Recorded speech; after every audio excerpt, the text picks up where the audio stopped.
This is the fourth episode of Two Beat Counter. With me, Munchyjr, and Scout, second state. That is me, yes. Yeah, I kind of regret naming that first episode episode 0 because that kind of just throws things off of... For our, Or just like when it displays on like playlists or stuff, where it's like, oh, this is episode 3, but it's technically episode 4. Yeah. See, I'm used to that. Being a computer programmer, numbers start at 0. Oh yeah, arrays at 0, of course, yeah. of course. Arrays at 0. Because I see the playlist that I made for it, and it's just, episode 0, number 1. Fuck. Yeah, but when it comes to, YouTube, yeah, I see that. But, we weren't sure what we wanted to do with this, so, it's fine. Yeah, it's whatever. Oh, well, can't do anything about it. Scott, I haven't sat down and talked to you in, a month straight. That's kind of why this podcast is how it is. That's fine. That's my fault, too. We've been busy. Just both of us. After the first 2 weeks of, okay, we should record again. I had my Canadian friends visit on the Thursday that we were supposed to. Yeah, we were trying to get things together for a DMC cast, which I maybe can touch on, but we're probably not good. That's had its time. That'll be something for you to actually talk about with our other friend, Tony. It's a bit. We'll see. But I feel like its window might have passed. Yeah, so I had my Canadian friends visit. They were my online friend group for the past couple of years. They were here for a week, right? Yeah, a week and I'd say a week and a half. But it's like this. This is the same group that introduced me to Guilty Gear Reload. And don't play Guilty Gear. Yeah, I'll shit on them for that. But this is their second time visiting me. Basically, the first time they visited me was when we first met IRL, because we basically met them through TF2. Anyways, yeah, online friends. So what else have you been up to? Let's just go through the whole month here. Yeah, I'd say this month started with my friends visiting from Canada. Now, the thing that they've enjoyed the most, I'm pretty sure, is when I showed them round 1. Of course.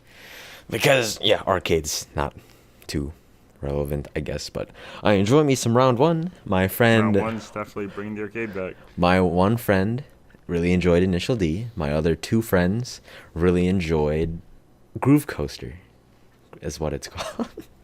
Groove Coaster. There weren't any events at the time, but I also had to restart all my progress because I had lost my wallet sometime in January. So, 'tis a shame. I still feel very bad about that. Oh. I know it's not my fault. It was out Vince, he was just at my place, woke up one morning, and we don't know where his wallet was. Yeah. I've looked all over my place. We don't know if it was lost. We think it was, but I don't. I swore it was at your house because Sloth mentioned he saw it next to me when I took a nap under your desk. He mentioned it. I don't remember you not having it, and then it was just gone. I don't know. Are the people, your friends, your college friends, they're still not missing any GameCube adapters? Okay, so I found out that was Sloss, and he just didn't say anything. He's like, I'll be back. Whatever. Did he take forever to realize that it was gone? No, he realized it immediately but he didn't need it. Oh, yeah, and it was funny because he came back. He's like, oh yeah, I can't forget this. It's still here. He forgot it again. So I have 2 GameCube adapters currently. I mean, I forgot to take back my bottle of liquid smoke for for a minute. Yeah. Month. Yeah, if you make burger, then look up liquid smoke. It's a nice. Hell, Malphite Thick's magic cards are just still here in my closet. Oh, yeah. People just leave shit here. When was the last time Tony was at your house, though? New Year's? He's been here since then. I was showing him Samurai Showdown 5S. I remember that. Was I there? Where I no, I just remember James, but I don't remember Tony being there. No, you were there. Okay. I remember you were there. Oops. Maybe it was a different time. I actually don't know. I remember showing you Sam's show when you were like dead. Yeah, But I don't know if that was the same day. Yeah, I don't think that was the same day. Oh well, you ever see me and Tony in the same room? Okay. Me friend come to. They're from Canada, by the way, so that's like an 8-hour drive. That's not too bad, honestly. Especially when it's just, you're all just sitting there. You're kind of just chilling. What was the longest drive you've ever had, dog? That I drove? Yeah. That would have been to Virginia. That was 6 hours. What for? Because I was driving up to visit my girlfriend. Okay. That was the farthest. Because I was gonna say I don't remember. I don't remember the local scene being that far. No. The backyard. No, The dude. backyard. The backyard. Backyard's 4.5 The hours. backyard. Oh, that's 4? I thought it was like from your place, I guess. Yeah. Might be a bit more for you. Slightly, like an hour less, but still like 3 hours. That's fine. The backyard. The backyard. I forgot how often they do that. It's like 2 or 3 times a year. They wanted to do it 3 times a year. So here's some insider info, just a little bit. It's getting not delayed. They're trying to figure stuff out for new venue because the other one they're outgrowing. So Oh, okay. I didn't not sure if I'm realize supposed to that. say that, but whatever. Here we are. How much have they been like? I mean, they wanted one last time, Mm-hmm. but like they still had the forge, and it's still they felt like they were at the edge, but they didn't think they would get way more to the point where they would absolutely like to the point where it's like a fire hazard. You mean That like kind of Super thing. TSV? Yeah, like super TSV. Yeah, you want to get into that? Okay, so this past weekend was Super TSB, and I'm assuming they don't usually do teams. This is No, their Teams is brand new. They wanted to try something. Yeah, so that was like 3v3s. Each person has like technically one life, and it's like Pokemon, where you stay in, and the next person comes in, and you lose that match if all 3 of your friends die. Well, you and 2 of your friends. Yeah. First to ones, and it's double elim. So.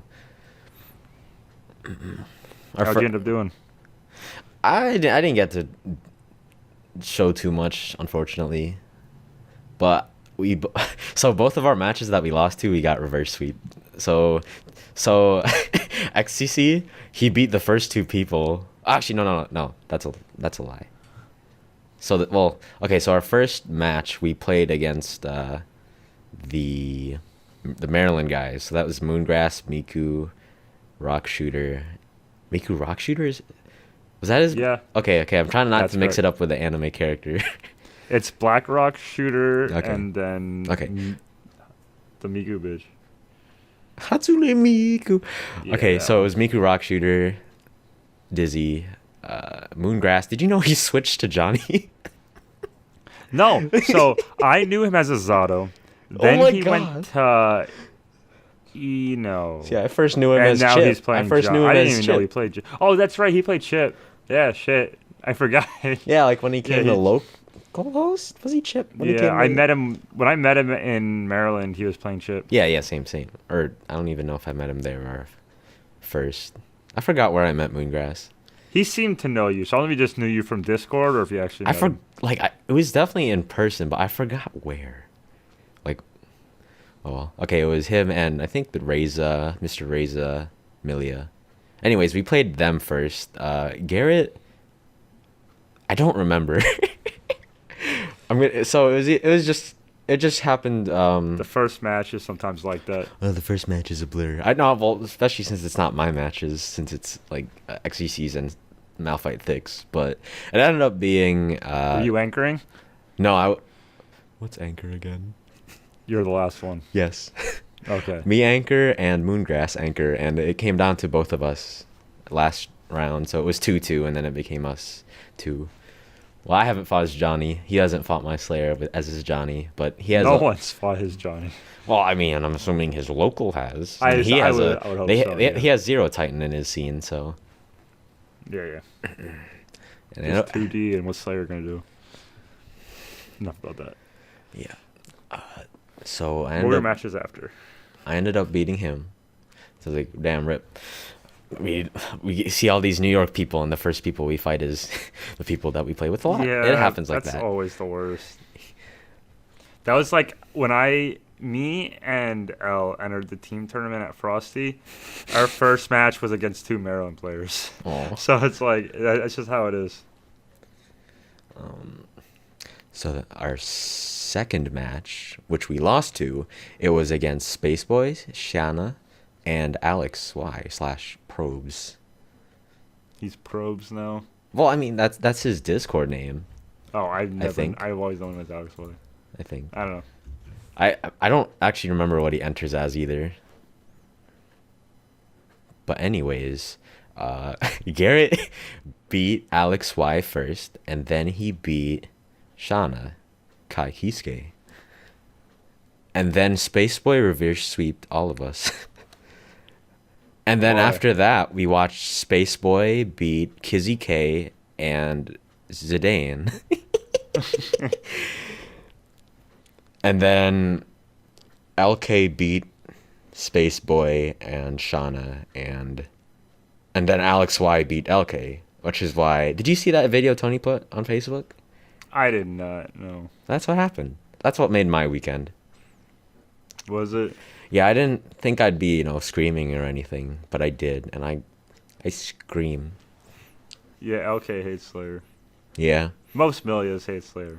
All Millias should hate Slayer. I feel like everyone hates Slayer except, his good matchups. Yeah, I just kind of got used to it. I honestly still hate it. Him and Jam are just ignorant. I'm trying to play neutral 75% of the screen away. I haven't seen... And now I'm dead. I know it's unoptimal, but I haven't seen anyone just read air grab my BDC. Well, actually, you know what? I know I'm stupid. That's because they're doing Oki.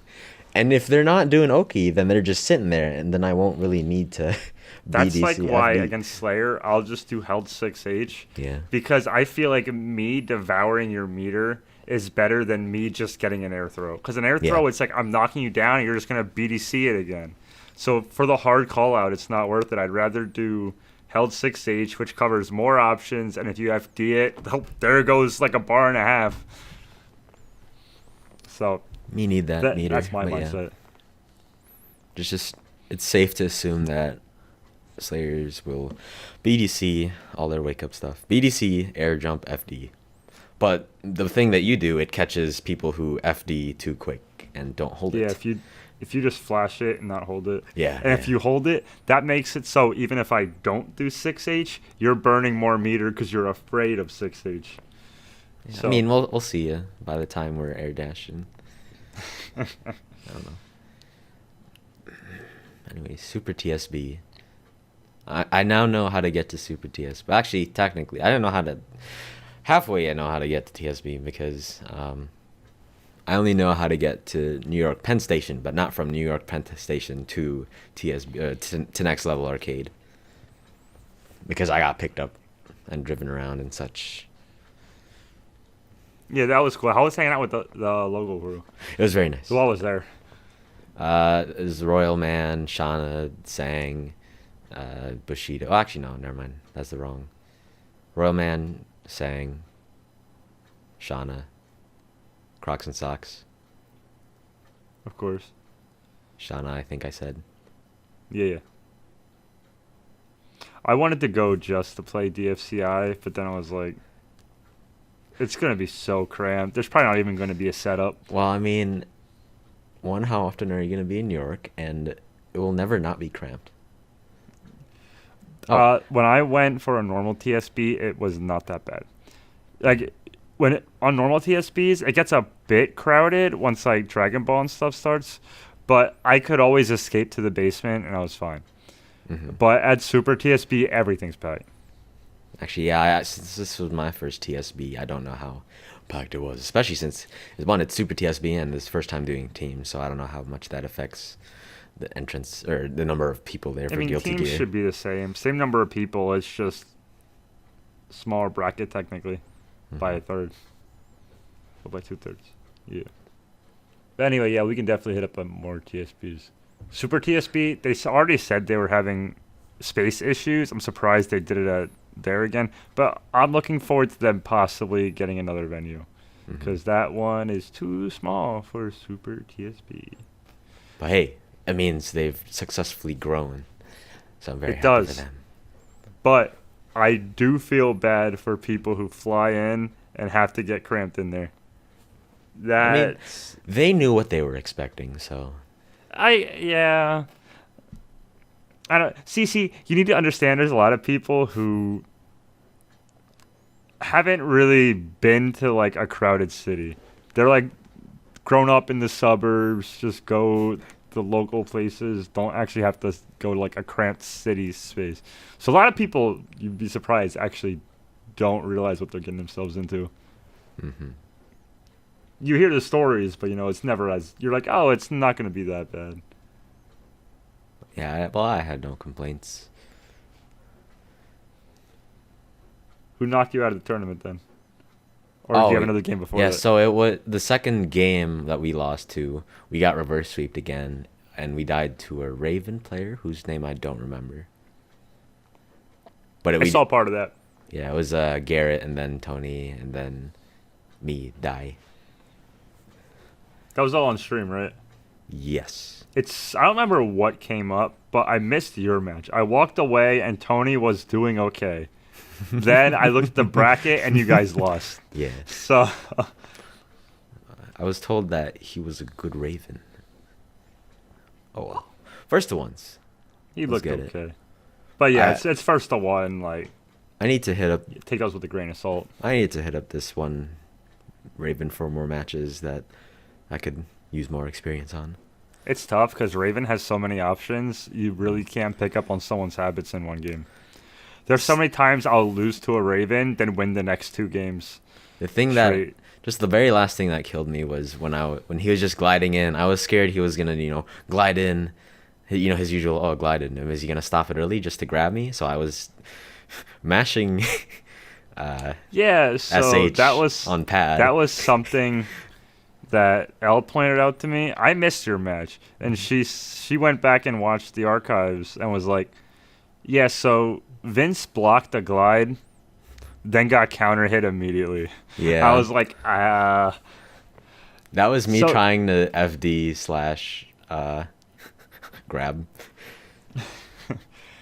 Because the moment you first block, Raven has to commit to at least one button before empty throwing you. Okay. So you can wait. Okay. Okay. The only time Raven doesn't is if he gets some really weird deep angle where he can just kind of land right away. At that point, it may not even have a hitbox. You may have to hit another button. I don't know. Raven's weird. Fuck Raven. Misa don't know perfectly what to do on his glide Oki. I'm just privileged in the fact that some of his ball Loki isn't real on, because I can just forward dash out of it. In Guilty Gear Xrd Rev 2. 2.1 actually. Isn't it 2.1 that he got his thing nerfed? Or was it in Rev 2 that he got it nerfed? He got it. Oh well. I want to say it might have been 2.1. Whatever, right now he has it nerfed. Yeah. I just know whenever I talk to Ravens about the matchup, a lot of them, I feel like, don't know how their own character works. So I was talking to Manny, and he was like, "Oh, you can just 6P my glide Oki." I'm like, "No, I can't." Maybe not me. And then, well, let's see, he was saying it happened to him. I'm like, "You can just glide JK and you'll hit my 6P every time." He's like, "Yeah, that's like the mind game." I'm like, "No, you have no reason to not glide JK. You can do glide JK, then delayed overhead, or glide JK, empty low, glide JK, throw. Like, you get your whole mix up off glide JK. You actually don't have to worry about my 6P. I did do it to him once because me Slayer, Slayer. Me waist you might actually up be able to and get under 6K. So it's like, oh yeah, I haven't seen 6K, so I mean, six. It versus six, it versus 6P JK. versus 6P JK, versus yeah. GA. That My bad. one.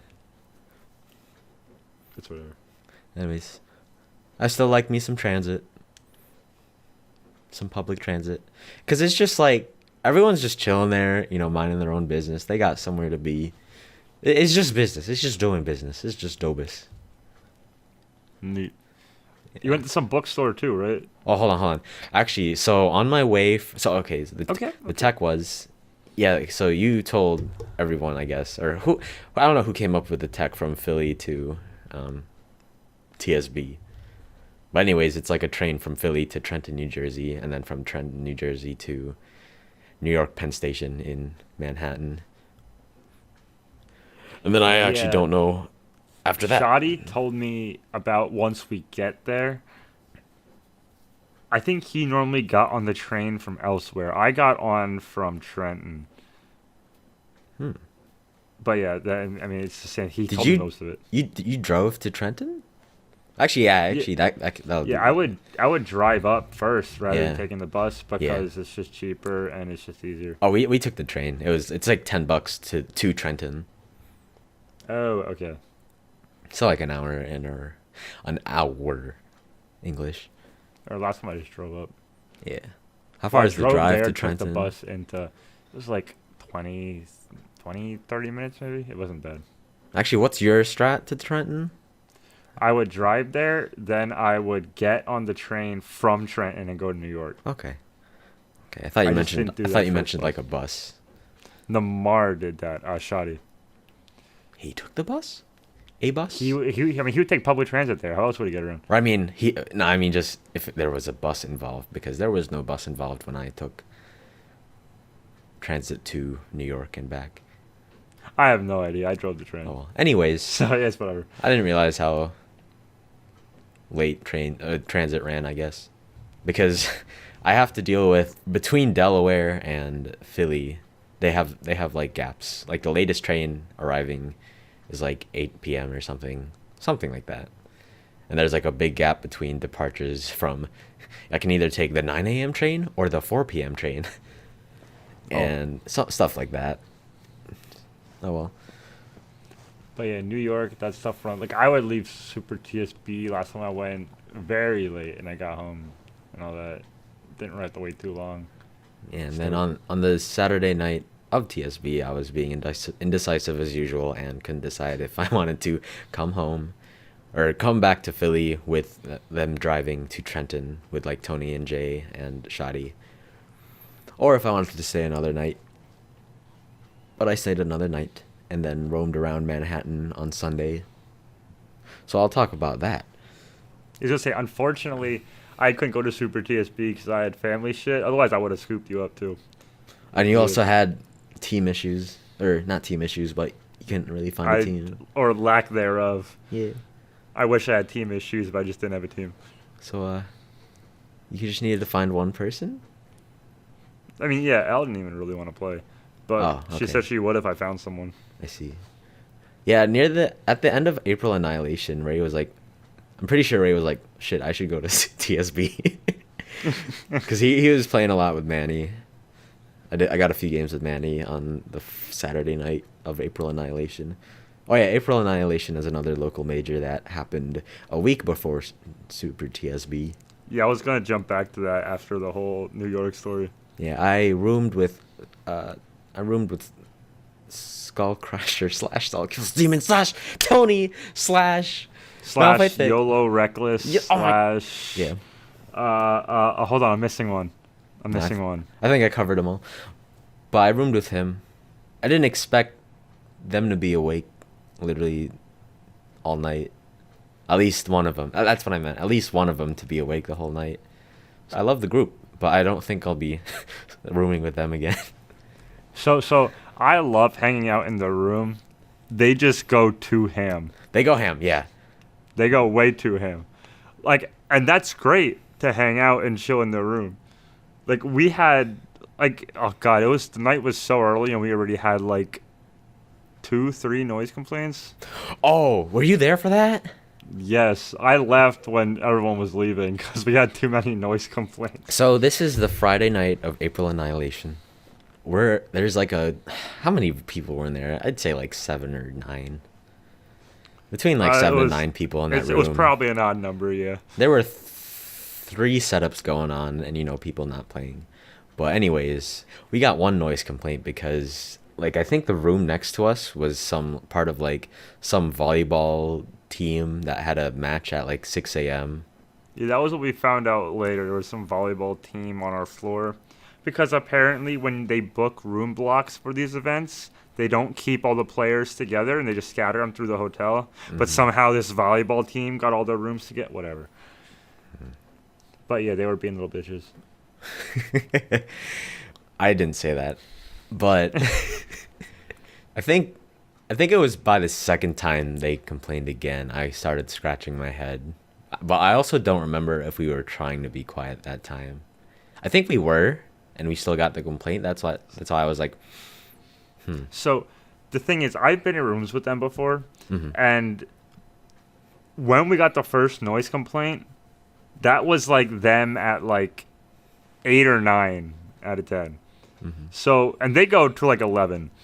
And they already got a noise complaint. So then we're like, okay, chill. We'll just stay quiet. We won't do a thing. We're at the point where like someone gets loud, they like hush them. And then we got another one. We're like, what? We're actually trying to not be loud. And the walls were like as thin as paper. So like, I suppose. I'm pretty sure there were rooms next to us that were being just as loud? Question mark? At least Probably. One. Because I remember walking towards the room, and on the way there was like, I could audibly hear one of the rooms. But oh well. But still, I mean, we were like 9 people ish in that room, so it's whatever. Plus it's 6 a.m. It's whatever. Also, someone yelled some profanities at the person because they thought it was a friend at the door. Oh, so wait. I mean, that probably didn't help our case. Oh, yeah, they're a bunch of wild guys. I love them. Shit happens. I was just there for that one night. Then I had to go do family shit. I can say right now that I don't think you would want a room with them. After the first night. I know that. I know that for a fact. Anyways. Oh yeah, and then the part where I died to Tony, and then they were joking how, now I gotta sleep on the floor tonight. Yep. Well, if you won. But yeah, it's fine. Yeah. What's it called? Yeah, we played. So this is a free entry tournament, so there were a few, no shows. But I pretty much played 3 matches, and it was against Tony, Dreaded, and Tony again. I beat Tony in winners, and then lost to Dreaded's Kai. He's switching to Kai.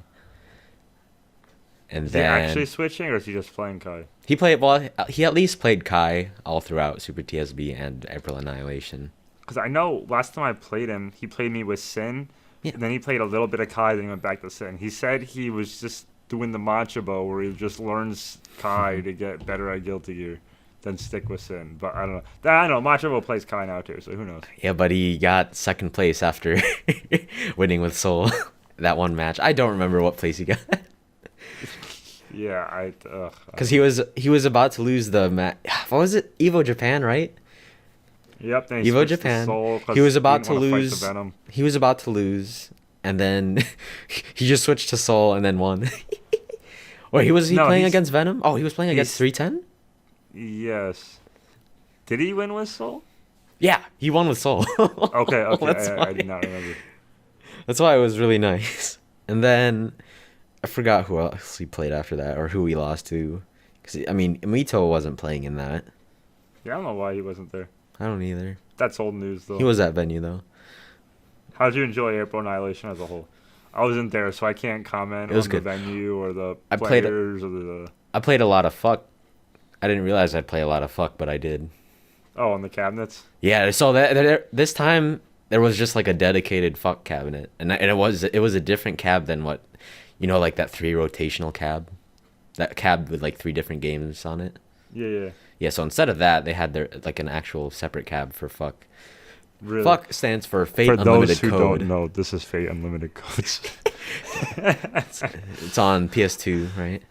Yeah. Mm-hmm. It was PS2. Well, it was an arcade game, and then it was ported to PS2. PS2 has a lot more characters, right? Yeah, PS2 got Yeah. 3, 4 if you count Saber Lily. I Yeah. think. Yeah, Katsu. think it was- So I played a lot with Katsu, and he was like, "Saber Lily, this ain't real." Oh, Yeah, anyways, Saber Lily's console only. I was And playing. it's weird because Saber Lily isn't her own character on the character select screen. She's an outfit for Saber. But if you pick Saber Lily, she has an entirely different moveset. She's not an outfit. She's literally a character, but she's listed under Saber's outfits. I don't know. It's weird.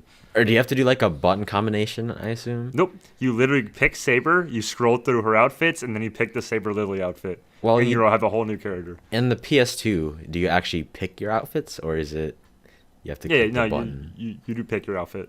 Okay. I don't so know if on console if it's different. I mean, on arcade, you just have to press the button combination. Yeah. There's no Yeah. color select. There's no Saber Lily in arcade, but yeah, I didn't remember if it was button select or not.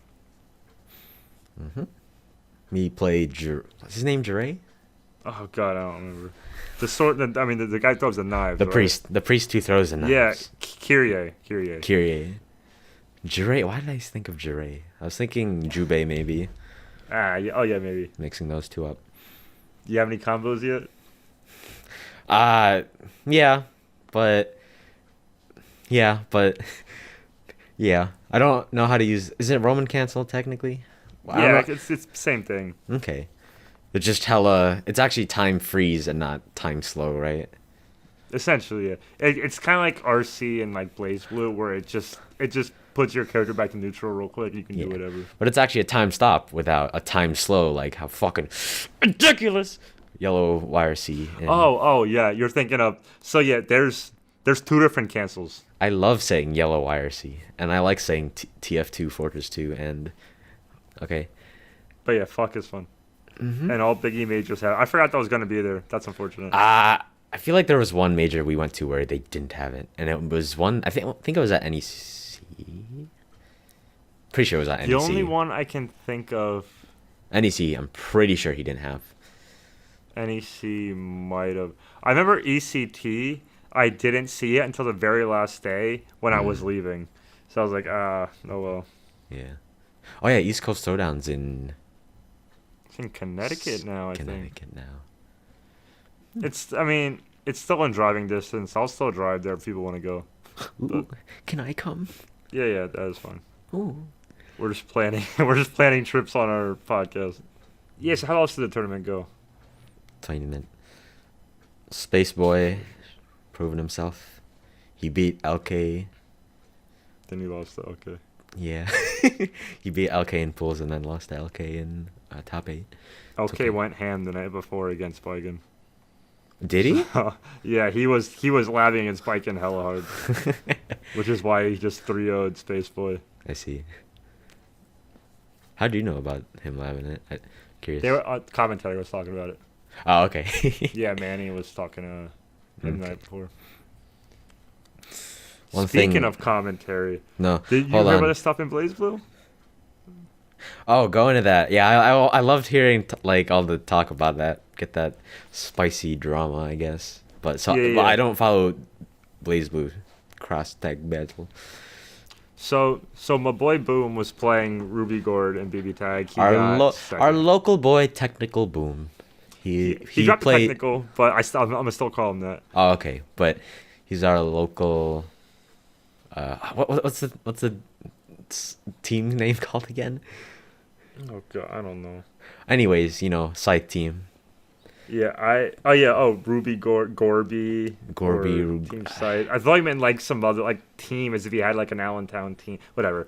So, yeah, he was doing that, and a commentator started going in saying like, So first Like, of all, our boy Boom, he's been already like going even with like Flux. I don't know the other top BB tag players. he's been beating Flux. He's been losing to Flux. Now recently he won the last two. He double eliminated Flux at April Annihilation actually. Oh, okay. Tournament Yeah. before he beat Flux, then Flux won the run back. This time he actually beat him twice. Yeah. But Yeah, so he was playing, and then one of the commentators, Meza, if you want to add him, so he started saying, So this is after. I feel like this was after. I don't, if I remember correctly, this was after he beat Flux in losers.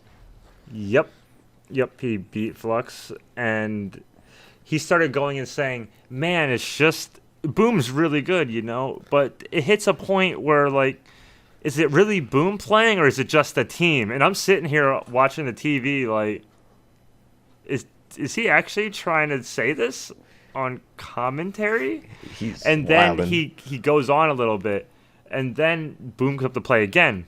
And mid-match, he starts saying, yeah, but see, it's just Ruby Gordao. Like, I want to see Boom play, not Ruby Gordao play. I'm like, he's actually dissing my boy. And, like, trying to, like, say he's not. And then he wins again, and he's like, see, it's just Ruby Gordao. Like, it's not even Boom playing in top 4 anymore. I'm like, okay. So I go and I put, like, a thing on Twitter, because, like, I've never had an issue with Meza, but, like, holy shit, should you not be on commentary? Like, if you can't, like, that's like one of the biggest commentary pit holes. I believe I even talked about that on a previous podcast of, like, things not to do, and that's like one of the biggest no-nos is not crediting the players who are on the stream. Mm-hmm. And because Meza, there's a reason you're not up there. And One, yeah. so then I go on Twitter and I complain, and it's like, whatever. But then I find out that, like, it wasn't just me complaining. All these other people were like, wow, I can't believe. I was watching the Twitch chat replay after I heard about this, and they were all like, nice commentary, dog. Thanks for this, Boom. Well, first of all, there's a reason Boom has been, getting this far with Ruby Gordo and not all the others. I don't know how many other Ruby Gordos have, consistently being on par with Flux. There's a bunch of Ruby Gordon. A quarter of that bracket was probably Ruby Gord or some variation of Ruby and Gordao with, like, Hyde or Mitsuru. So it's like they're not up there. And it's funny because Meza kept going back to T9 for, I guess he really likes T9. He's like, oh, T9's team's so unique. I'm like, yeah, but there's also a reason T9's not in grand finals right now. Not dissing him. I think his team's super cool. Or use a character who can instant kill to make up for the other character's lack of damage but good neutral. That's super neat. But Did you play Naoto? yeah, he plays Naoto, Linne. Very Linne's cool. damage sucks, neutral's good. Naoto just touches you and you die. So it's a neat team comp in that regard. But, like, you can't disregard all these people Boom beat to get here. And after the patch, when they get nerfed, Boom is probably going to switch teams, and he's probably going to still do good. Like, he probably could have gotten that with a handful of other teams, honestly. It'll be very interesting to see what happens post BB Tag patch when they gutter Gordo. Yeah, I'm interested because I'm just tired of seeing him. Because, like, for me, I watched a lot of Uniel footage where Gordao is broken, and now it's just we're right back there. And So he was broken in Uniel? he was like best character in the game when he came to console. Okay. But yeah, it's you just can't do that. But that's kind of all I had there. I don't want to harp on that too much because I already had my commentary rant on a different cast. I haven't noticed anyone. I haven't seen this occurrence in, like, Guilty Gear commentary ever. So, yeah, there's a reason. There's some pool commentary where GG players who shouldn't be on commentary are there, but, like, it's never this bad. I mean, I don't know. Saying, like, oh, they shouldn't be there.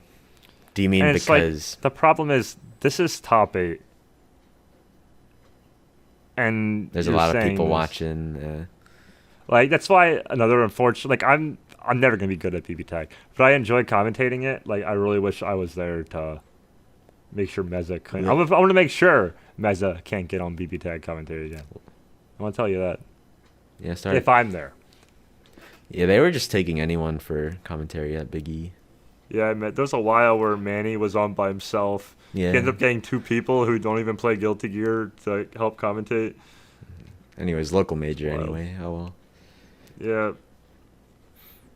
Not oh well, but you do what you gotta do. Yeah, Manny's indeed. been killing it. He has. Me and it's Raven, but Need me more net play Ravens.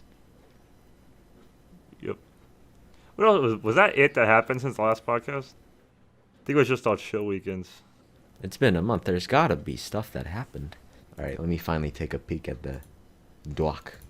Yeah, I was say, me personally, I missed April Annihilation and Super TSP. Oh, but ooh. So you missed April Annihilation because I was getting there. Because I went to Sakura Sunday instead. The reason I did that is because Biggie majors happen like 5 times a year.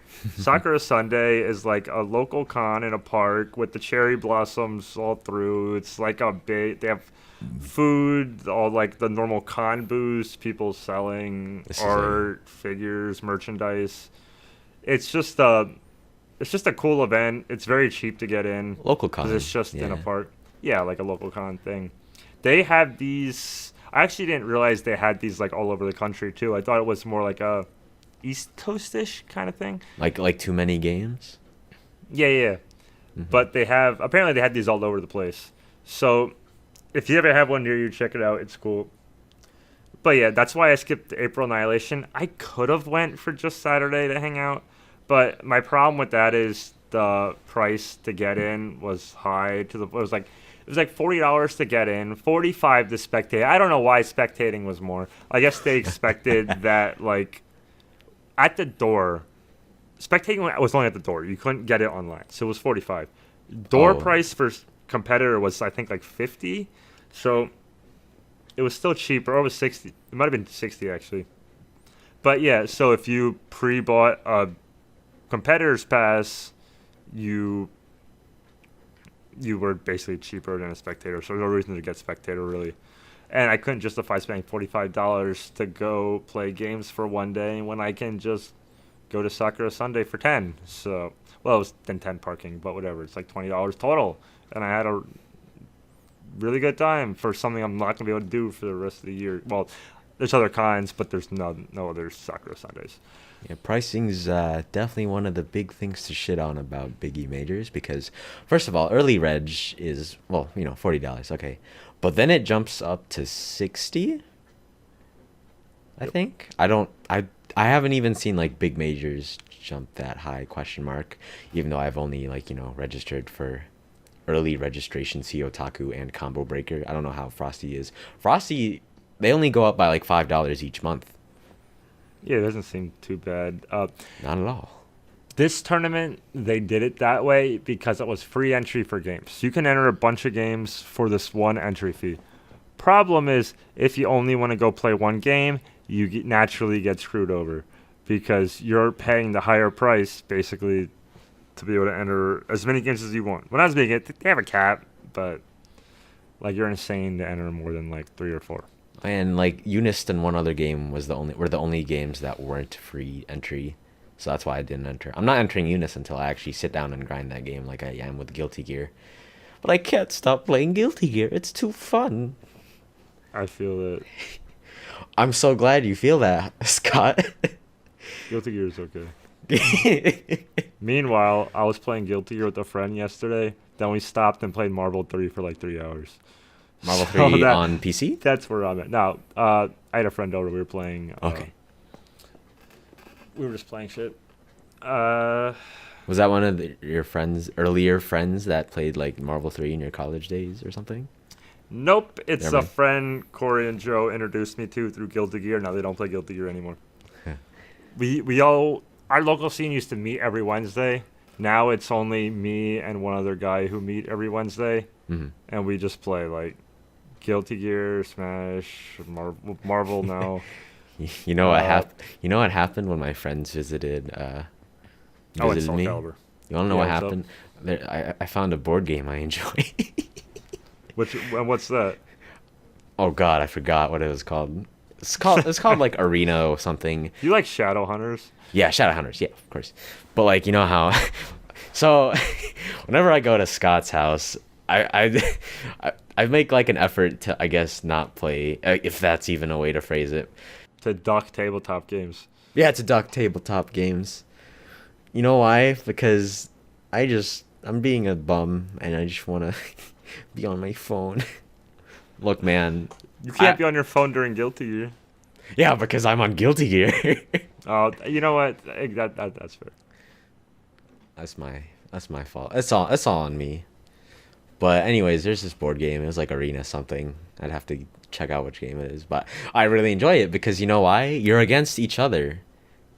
And I don't know how often, those games are in the board games that you have. It's like indirect PvP, but this one is like literally PvP. It's like a gladiator arena almost. Now the first thing is everyone each has their own health points. It's like 20 health points, right? Yeah. Okay, so then the first thing we do is y'all bidding for weapons. And that's like, I guess, like, the replayability is because they're like these decks of 4 different types of weapons, and then y'all bid on which weapon you want with your health points. So like, there are like 4 rounds of bidding.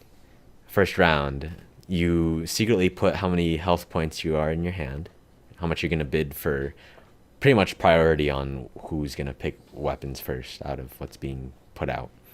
Then show out your hand. Whoever bid the most health points gets first dibs, and then goes down the player list.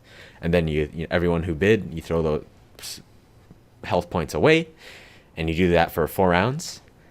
And then you actually get, after those 4 rounds, you get into the actual game, and that's when you can start swinging. So you move around. You can push people towards the wall or these spikes, and pushing people into the wall or the spikes does 1 damage itself. So you can swing at them and push them. That'll do 2 damage, and you're automatically under 20 health. So there's a lot of targeting involved in this. Anyways, the winner, I guess the only problem with this is the way you win the game is the first player that dies ends the game, and then whoever has the most health. So Oh, interesting. it would have been not neater if it was last man standing, of course. But then you hit the situation where someone's sitting out because they got targeted. I get it, but Well, that's what you get for losing first. I guess so, yeah. It's like, In a free-for-all game, it's tough. but it's not like, man, I wish you played TF2. Then I can talk about, it's like Saxon Hale. My only problem with Saxon Hale in Team Fortress 2. Saxon Hale is like everyone against one person, right? I will never play Team Fortress 2. Bitch. So, Saxon Hale, it's everyone against one person. My only problem is when you die, you gotta wait until the game's done. So I guess that's not really an issue with this board game because it's not like, it's not like a 2-minute board game like, Team Fortress 2. But, once you're out, you're out. It's kind of like Shadowhunters. It's not a problem if you die. Yeah, they're like short games. I just know there's a lot of tabletop games that have when you're out, and it sucks because then someone. I mean, at that point, you can go on your phone all you want. Oh, but my phone. Oh. But there's some other games where that are based on victory point style, where once one player hits the maximum victory points, it's over. So everyone's still in it until someone hits that. That's another solution to that. That's the PvP thing. A lot of us haven't played. Yeah, you haven't been around for a month now. We've been playing Root, which is it's a forest war game where animals kill each other for territory. So that's Okay. So that's kind of sounds like that, but Gladiators is you're just one person, you have one full of health. Where this, you're trying to kill other things. For killing things, you get points, and once you get enough points, you win. There's some PvE in that, isn't there?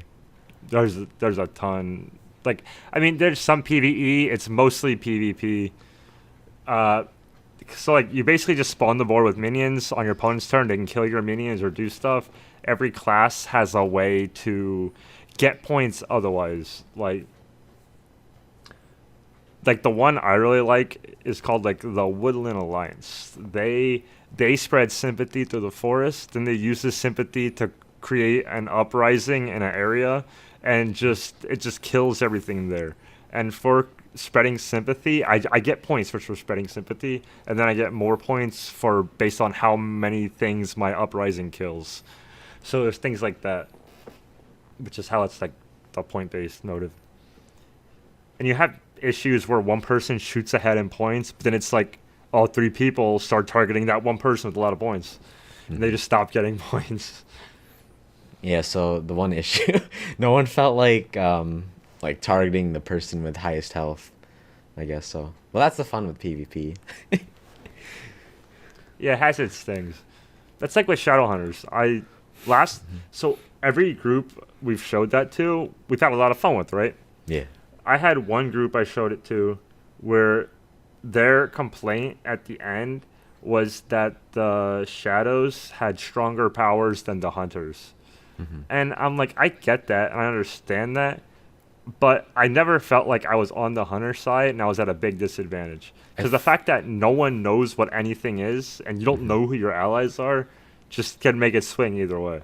Also, don't neutrals win if all shadow? No.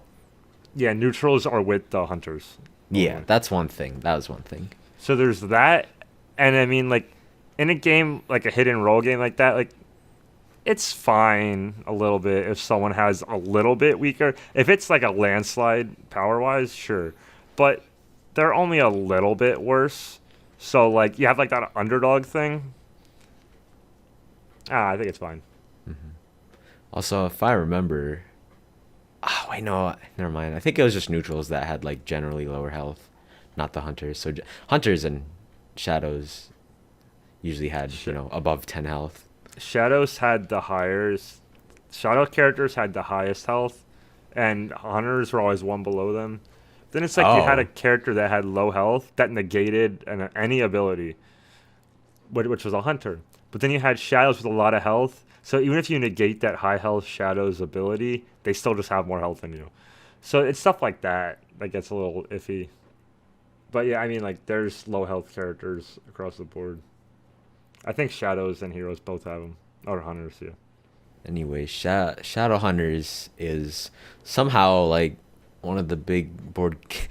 Not big, but, like, the board game that gets brought up between my two friend groups.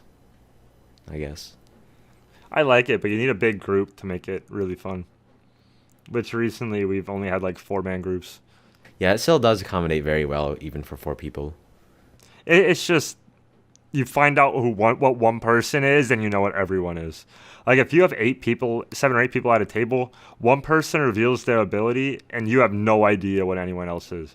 Like, if we're playing with 4 people and you're a hunter and the hunter reveals, you're like, okay, the other 2 are shadows. Like, you immediately know what everyone else is. Like, you don't know their abilities, but you know their role in the game itself. And that takes away from it. Hey, you know what? If you aren't a coward, you'll reveal first round. Then everyone... I kind of like that idea because then you get to watch everyone else disperse. So, I like that. I don't think I did it. Maybe I did start once. Dispersing like someone breaking a stack of billiards. I like that unorthodox. You know me. I like the little unorthodox play. You know me. Slayer Guilty Gear. Ganondorf Super Smash Brothers. Big band. Enough about this board game stuff. Let's get back to the video games. Jokers and Smash. Joker update. I assume you haven't played since the update.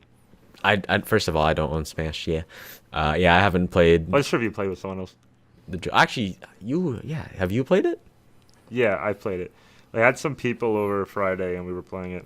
Okay, so from what I want to go over it, and then you mention anything that I missed out. So I saw his up B goes pretty far, like pretty vertically up. Is that true? Which up B? He has a normal one and one with Arsene. Well, Arsene's like visible, but like his grappling hook's very like. You almost have to like guess its range, don't you? Because if otherwise it just goes in this like always distinct angle. Yeah, the angle's weird. There's times where I've been right above the ledge and it just doesn't work. Yeah, that was my one problem. I think that A lot was of times it does weird things like that. Custom stages hate the grappling hook. You'll grapple, you'll grab on, and then just drop to your death. Like custom stages just don't like it, which is unfortunate. 'Cause there's a lot of cool custom stages out there now. Yes, I was gonna say that was my problem, and I'm pretty sure that's what. Actually, no, I ignore that because I'm pretty sure people still have their tether grabs. Correct? Like Link? Question mark? Does Yeah, Link yeah. have it? Yeah, They're that also was fun. that was my issue with the tether grabs. You don't half the time you don't know exact or like there are a lot of moments where you think you're in tether grab range and then you don't, and then by that time you realize you don't, you're dead. Yeah, it's just there's some weird things too, where like his up B changes when Arsen's out. Well, everything gets better when Arsen's out, but at higher percents you can do slide into up B, and that's like a combo kinda in Smash terms. But if you have Arsen out, you can't do that because his up B is different. So Yeah. my biggest complaint about him is that's not how stands work. Not stands, personas. I'm gonna call it a stand because it's literally a stand in this game. It just follows literally right behind him. It just kind of does whatever he does. And this is like my issue with P4 Arena. So my first introduction to Persona was P4 Arena, so I was naive and didn't know any better. But after learning how personas work, You like how P4 makes less sense. P4 Arena makes less sense to me. oh, like, it doesn't really canonically. follow, yeah. Because if their persona gets hurt, they're supposed to get hurt. But they just break. You've been And- spoiled. Yeah. And like, yeah, I guess. But yeah, Joker's persona only comes out after he takes damage or counter stuff, and then it just comes out for a limited amount of time. Like he doesn't have any control over it, and canonically that's weird to me. But they needed a moveset for him. The stage is dope. That might even be a legal stage. I don't play competitively, so I don't really care. But Oh, the music is cool. Oh. It's actually like a fine stage to play on. They have mass destruction. They have reach out to the truth. It's just one moving platform, right? And but I remember seeing like they would have like the edges like come in. Yeah. So, but you can turn all that off. Okay. The But if moving you- if- platform leaves. It doesn't come back. Oh, okay. So it's just the base piece and two platforms. That's all that's there. So that's fine. You have to listen to Persona music while playing on a good stage. Music's fucking banging. Weirdest thing is, Last Surprise is not a song you can pick. You get Wake Up, Get Out There, and Rivers in the Desert. Maybe And I'm just not- forgetting it, but I feel like Last Surprise is not one of the songs, which is weird because I'm pretty sure it was in his reveal trailer. Super Smash Bros. Last Surprise. It looks like it's the track. In the game, they name it different. I'm gonna assume just because they have it like as a YouTube upload. You know how they usually upload songs, even though if they're just like previous versions, or even if it's like the same exact song, they'll still upload like the Last Surprise Super Smash Bros. Ultimate Maybe- soundtrack. Yeah, it's here. I guess Yeah. it's here. So I guess I yeah, remember, that was unlock a it. complaint because I don't remember seeing it. Actually, I thought I also remember that DLC music you don't have to unlock. Oh, I had it backwards. No, a different L name. Life Will Change is not in. Oh, There we go. Okay.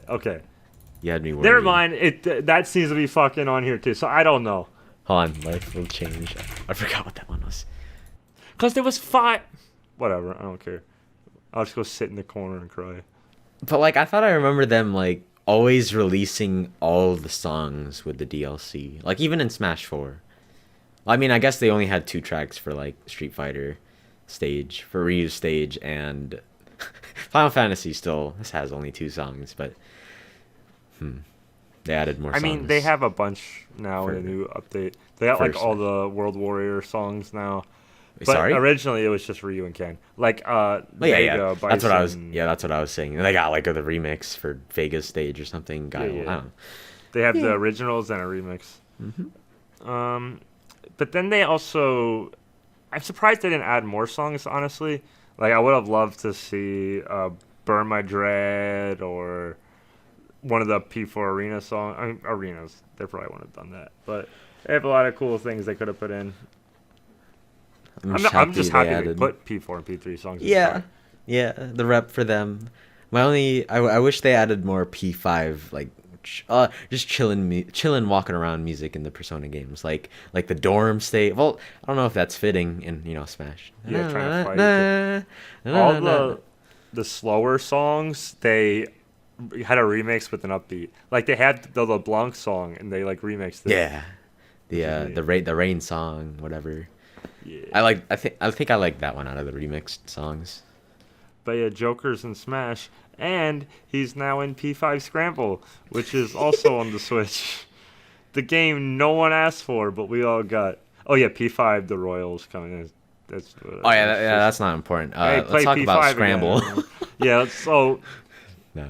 I'm. I saw the headline, and so I saw it, and P5S. I'm like, oh, it's just gonna be P5 Switch, right? Like Joker's in the game. It's Joker P5's update, coming to Switch, right? Blah blah blah. I saw the headline for P5 Scramble, and I'm like, oh shit, is this the fighting game? Then I watched the trailer, and it wasn't a fighting game. Hey, your favorite series, Persona 5 and Fire Emblem, they're now getting Warriors games. That's fine. Fire Emblem's been having one. Yeah, that's why I said that. You were thinking about getting it. I was, because I wanted to get into Fire Emblem games. I'm like, I'll just play real Fire Emblem. I want to get into Fire Emblem games. Let me play the fucking Warriors games. Okay. Yeah. No. It just looked cool because it was 3D and had all the music, and I didn't buy it. I didn't end up playing it because I was like, good. I was like, I'm gonna play like 3 levels, then get bored of the repetitive mechanics. Yeah. So, because that's how I am with Muso. Yeah, I'm very glad you're getting into the GBA Fire Emblem first. Yeah, I'm playing through FE8, Sacred Stones. Almost done with that. I got FE7, Blazing Blade or Blazing Sword or something. Yeah. I don't know. I'm playing through that on my phone. Yeah, I think it's Blazing Sword, and then the one with Roy is Binding Blade. Yeah. Oh, Blazing. Oh well, 7, 8, etc. You were gonna loan me Awakening. I want to play that. Yeah, and Shadows of Valentia, whatever, and Fates, whatever. I got a whole list of what I need to play from LK, because for those who don't know, his What'd he name say? literally is Fire Emblem reference, Lord Knight. He told me to go back to 4 and get the fan translation for that. Mm-hmm. That's his downright favorite one. Go back to 4, go back to 5. He said 5's really hard, though. I don't remember what 5 is. Oh, is 4 hard and 5? I don't know. He just said 4 and 5 were ones I had to go back to. Mm-hmm. Play Echoes. So I want to play Echoes. Echoes is go. Yeah, you were telling me about that. That's like Shadows of Valentia or whatever. Fire Emblem Echoes, Shadows of Valentia, masterpiece. I still need to finish it. I'll play it eventually. I might just buy that one. It's all the other Fire Emblems are like full price. Scott, I got you. Really? Okay, cool. Don't worry. Yeah. Gotcha. Oh god, what else is on this? I'm just gonna pull it up real quick. But Awakening of Fates. Yeah, Scramble. Okay. Well, Fates. Fates is okay. He said to not play. Well, Fates was not on his list, so I just so it'll like you won't miss out on anything if you skip Fates. Oh, and Path of Radiance. Path of Radiance was the other one. I forgot if that's the GameCube one or the Wii it's one. GameCube. Radiant Dawn, I think, is the Wii one. Which James said he got me on that. So I mean, he's actually a goat. Path of Radiance. That shit's expensive. It is. He said he would have loaned me Path of Radiance, but he said his copy is beyond repair. He just still has it. Oh, interesting. At least that's how he explained it to me. I was just thinking this out of my head because... This is completely unrelated. Have you played Crash Nitro Kart, the old one, for PS1? I have not, no. Okay. Anyways, this is way out of left field. Yeah, it just came up in my head because I recently saw that we're going to have the Crash Nitro Kart Bad Guy DLC and Crunch. Anyways, I love me Crash Nitro Kart. Okay. And I'm excited to get that. That's all. Kart race. Oh, and the Sonic one. Cool. Oh, the Sega All Stars. Yeah, the team racing one. Oh, I didn't realize they had a team one. I remember when Tails said, "Who's your daddy, Shadow?" Okay. I remember that quote. I didn't know it actually had context. No, there was no context. It was just in the game when they were like demoing it somewhere. No one knows why. Okay. But one of the complaints was from the earlier, and yeah, my complaint as well. But one of the earlier complaints, or from the earlier footage of it, was there was too much like talking slash like side comments of the characters talking. Interesting. Oh, But yeah, I was like, I'll stop being a fake Fire Emblem fan, obsessing over Robin and Smash, and actually, play the games. it's okay. Like me enjoying some of the Idol Master characters and Fate characters, even though I don't play any other games. I know that on Master too. I don't care Alright, about Master, but Which one did you say you played? I played the Love Live mode. Okay. I'll say now. That game has like shitty rates. From all the art that I've seen, I like the Idol Master girls' designs better than the Love Live ones. Also, they have better artists committed to drawing. Well, Idol Like Master? the Idol Master has a bigger fan base in Japan than Love okay. Live does. I didn't know So that. they have all the really good artists doing shit, and they just get more art. But the problem with Love Live is Love Live has its new season of like a cores instead of the originals, and I hate a cores. So yeah, all the art's like cores now, and a cores is trash. P5 Scramble. I'm probably not gonna get it. It looks neat. If the aesthetics are all still there. People who like warrior games, you do you. Yeah, you do you. It sucks because I love character actions, and I feel like you can find a balance between Muso and character action, but nothing. I feel like guys really did that. That I played, at least. That I played. One thing that the Fire Emblem Warriors game did bring that was very nice were the conversations between the characters. Because they added like full-fledged supports. I don't know if Sacred Stones has supports. You mean like the the playable characters talking to each other and you get C rank support. Yeah, they have that. I'm assuming they have that because I only maxed out one of my favorite character was someone that's I constantly forget they exist. Who's your favorite Sacred Stones character so far? Oh, Colm's my boy. He's cool. Me haven't played Fire Emblem 8. Whoops. Anyway. He's just he's the thief you get early. Oh yeah, I forgot you like these. These are cool. Yeah, he's cool. Matthew's pretty cool in Fire Emblem 7 and Jafar. A lot of the girls are cool in it, but like Colm's just too cool. He's the boy. He's literally the boy. And I was reading a guide, and they're like, yeah, thieves and rogues aren't the best frontline unit. I'm like, I don't give a shit. I'll make him so strong that it doesn't matter. So he just gets whatever it's like, oh, this boosts your stat points like a strength by 2 or defense by 2. I'm like, right to Colm. Give it to Colm. He needs all of them. Make him carry the squad. There's probably people who actually played 8 and are like, what are you doing? And I'm like, I don't care.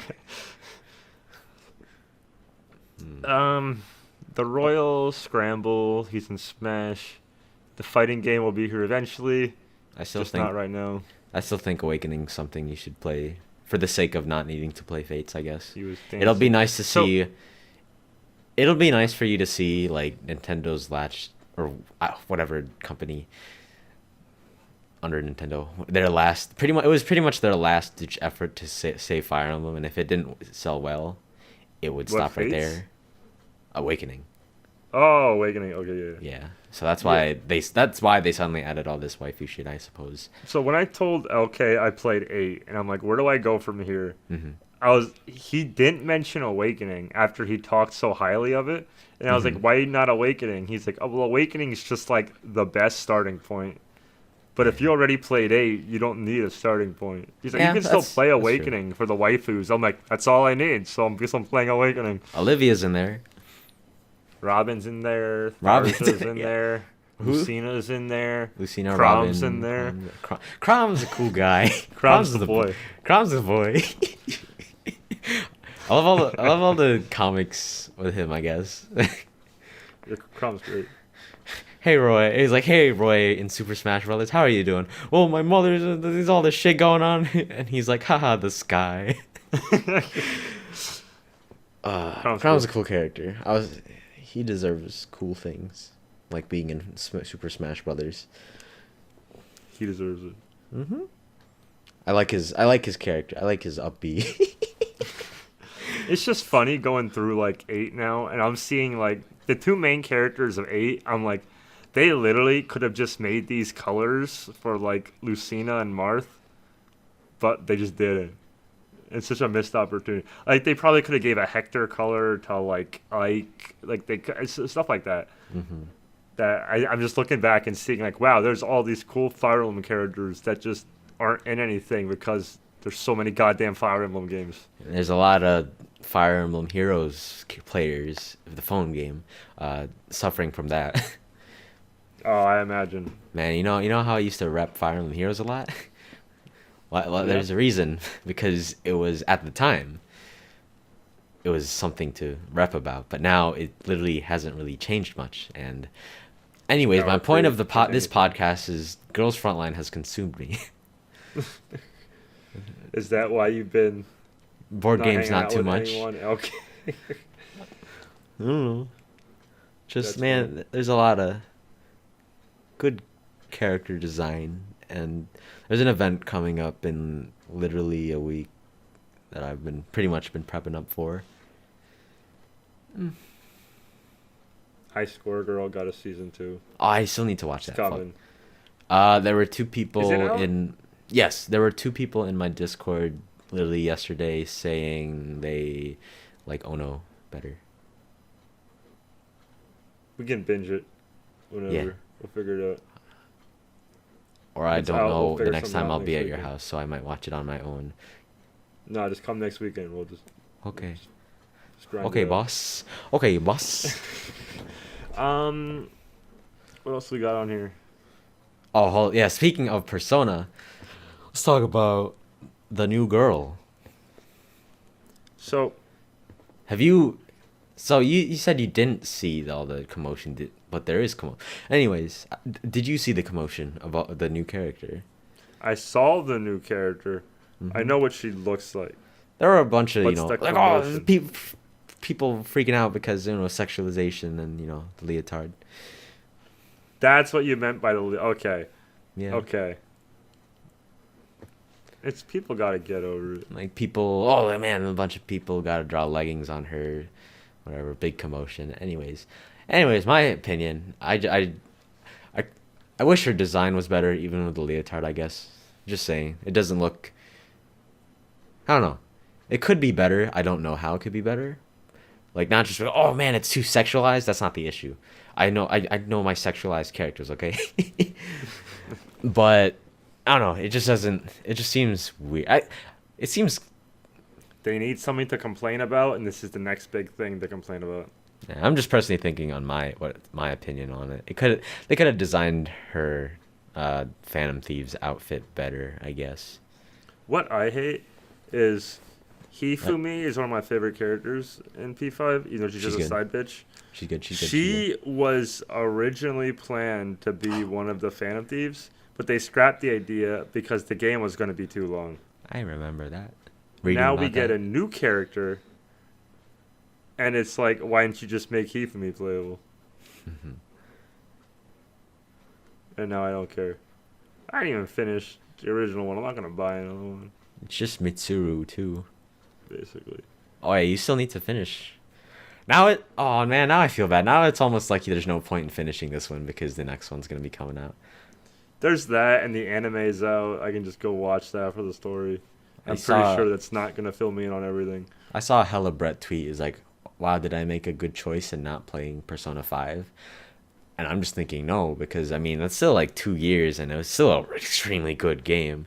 Yeah, And it's still it's but now it's it's just really surprising how they push that even further. They're almost basically remaking Persona 5. yep. I And don't know. I'm not, I keep saying like maybe I can use I this hope to actually play it again, but I don't know. Yeah. I hate There's al- mementos. I hate a lot of the characters. You want to go into that? Let's go into that. Let's talk some shit about Ryuji or something. Yeah. No, I like Ryushi's great. Ryushi's one of the reasons I play the game. Oh yeah. So Ryushi's doesn't? great. Yusuke's great. Morgana's Yusuke's great. great. Yusuke's great. I let me this way. Persona has been known for like the waifu hell of all this bullshit, and in P5 I've been playing an all-male team since I got Yusuke. None of those bitches will touch my team. Let's talk shit about women and minorities right now. So, I just hate so many of the characters, and it's like me looking forward. I just finished Futaba's dungeon. I know she's not playable, even though she's like the only interesting female in the game. And then it's like I have to look forward to Haru, and I don't even remember NSYNC's name. Fucking Backstreet Boy looking ass. Yeah, the guy with the bird face. But I don't care. Like, they don't look interesting. I don't want to play the game to get them. I have no motivation to like do that. The only time I have fun is when I'm in a dungeon and if I'm running through the with city. my boys.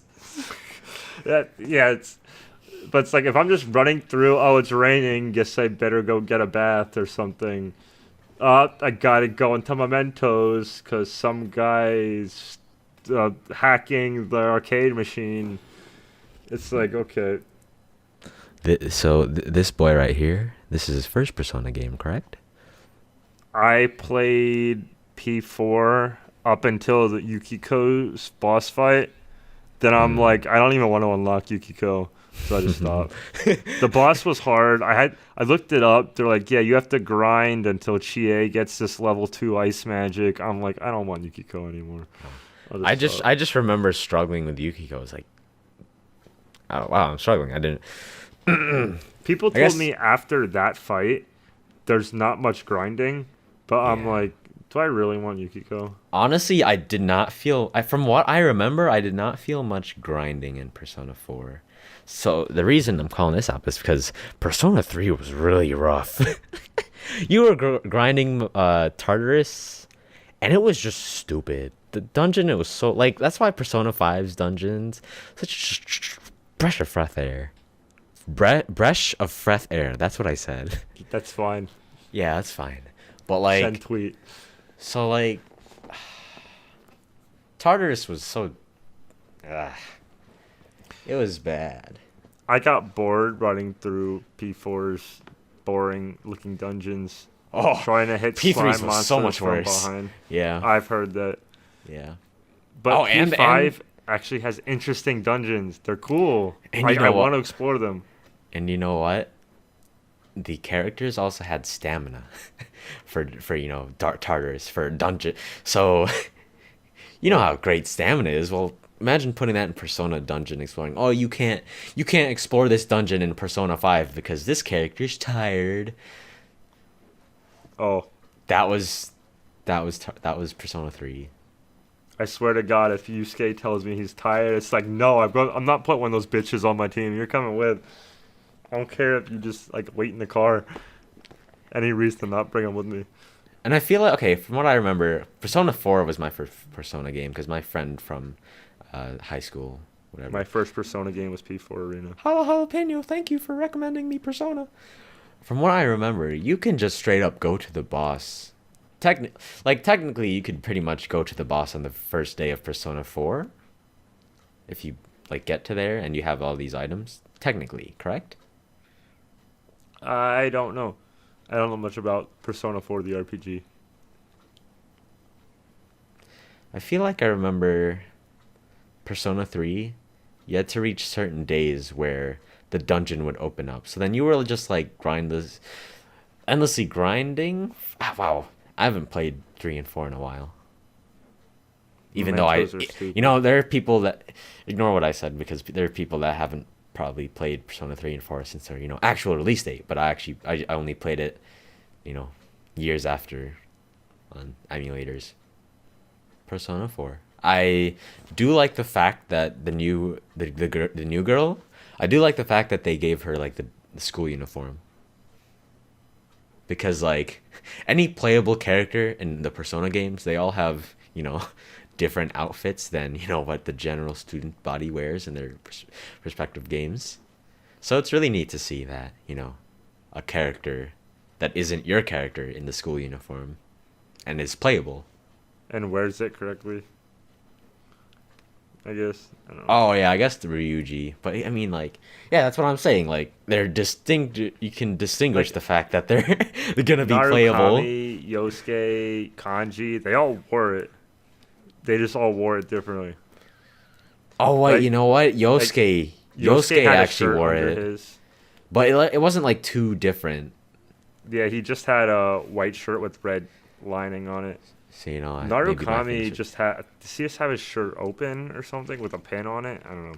That's why I was saying like, other than your character, because like Ren, P5, he wears a school uniform. So does Yu Narukami, and so does I didn't realize I completely forgot that Yosuke pretty much he wears it. Got that shit on. It's just he has an undershirt. Kanji wears it as a coat. Yeah, he has like a cape. Or over as like cape. Fuck, I guess everything I'm saying is wrong because now I'm realizing. Naoto wears it. Yeah, exactly. That's exactly what I was thinking. She wears it perfectly normal, like a school uniform, and that's what her art all has. Other than her blue hat. Fake Persona fan. Fake Persona fans haven't played 1 and 2. I haven't played 1 and 2. If you haven't played 1 and 2, you're fake.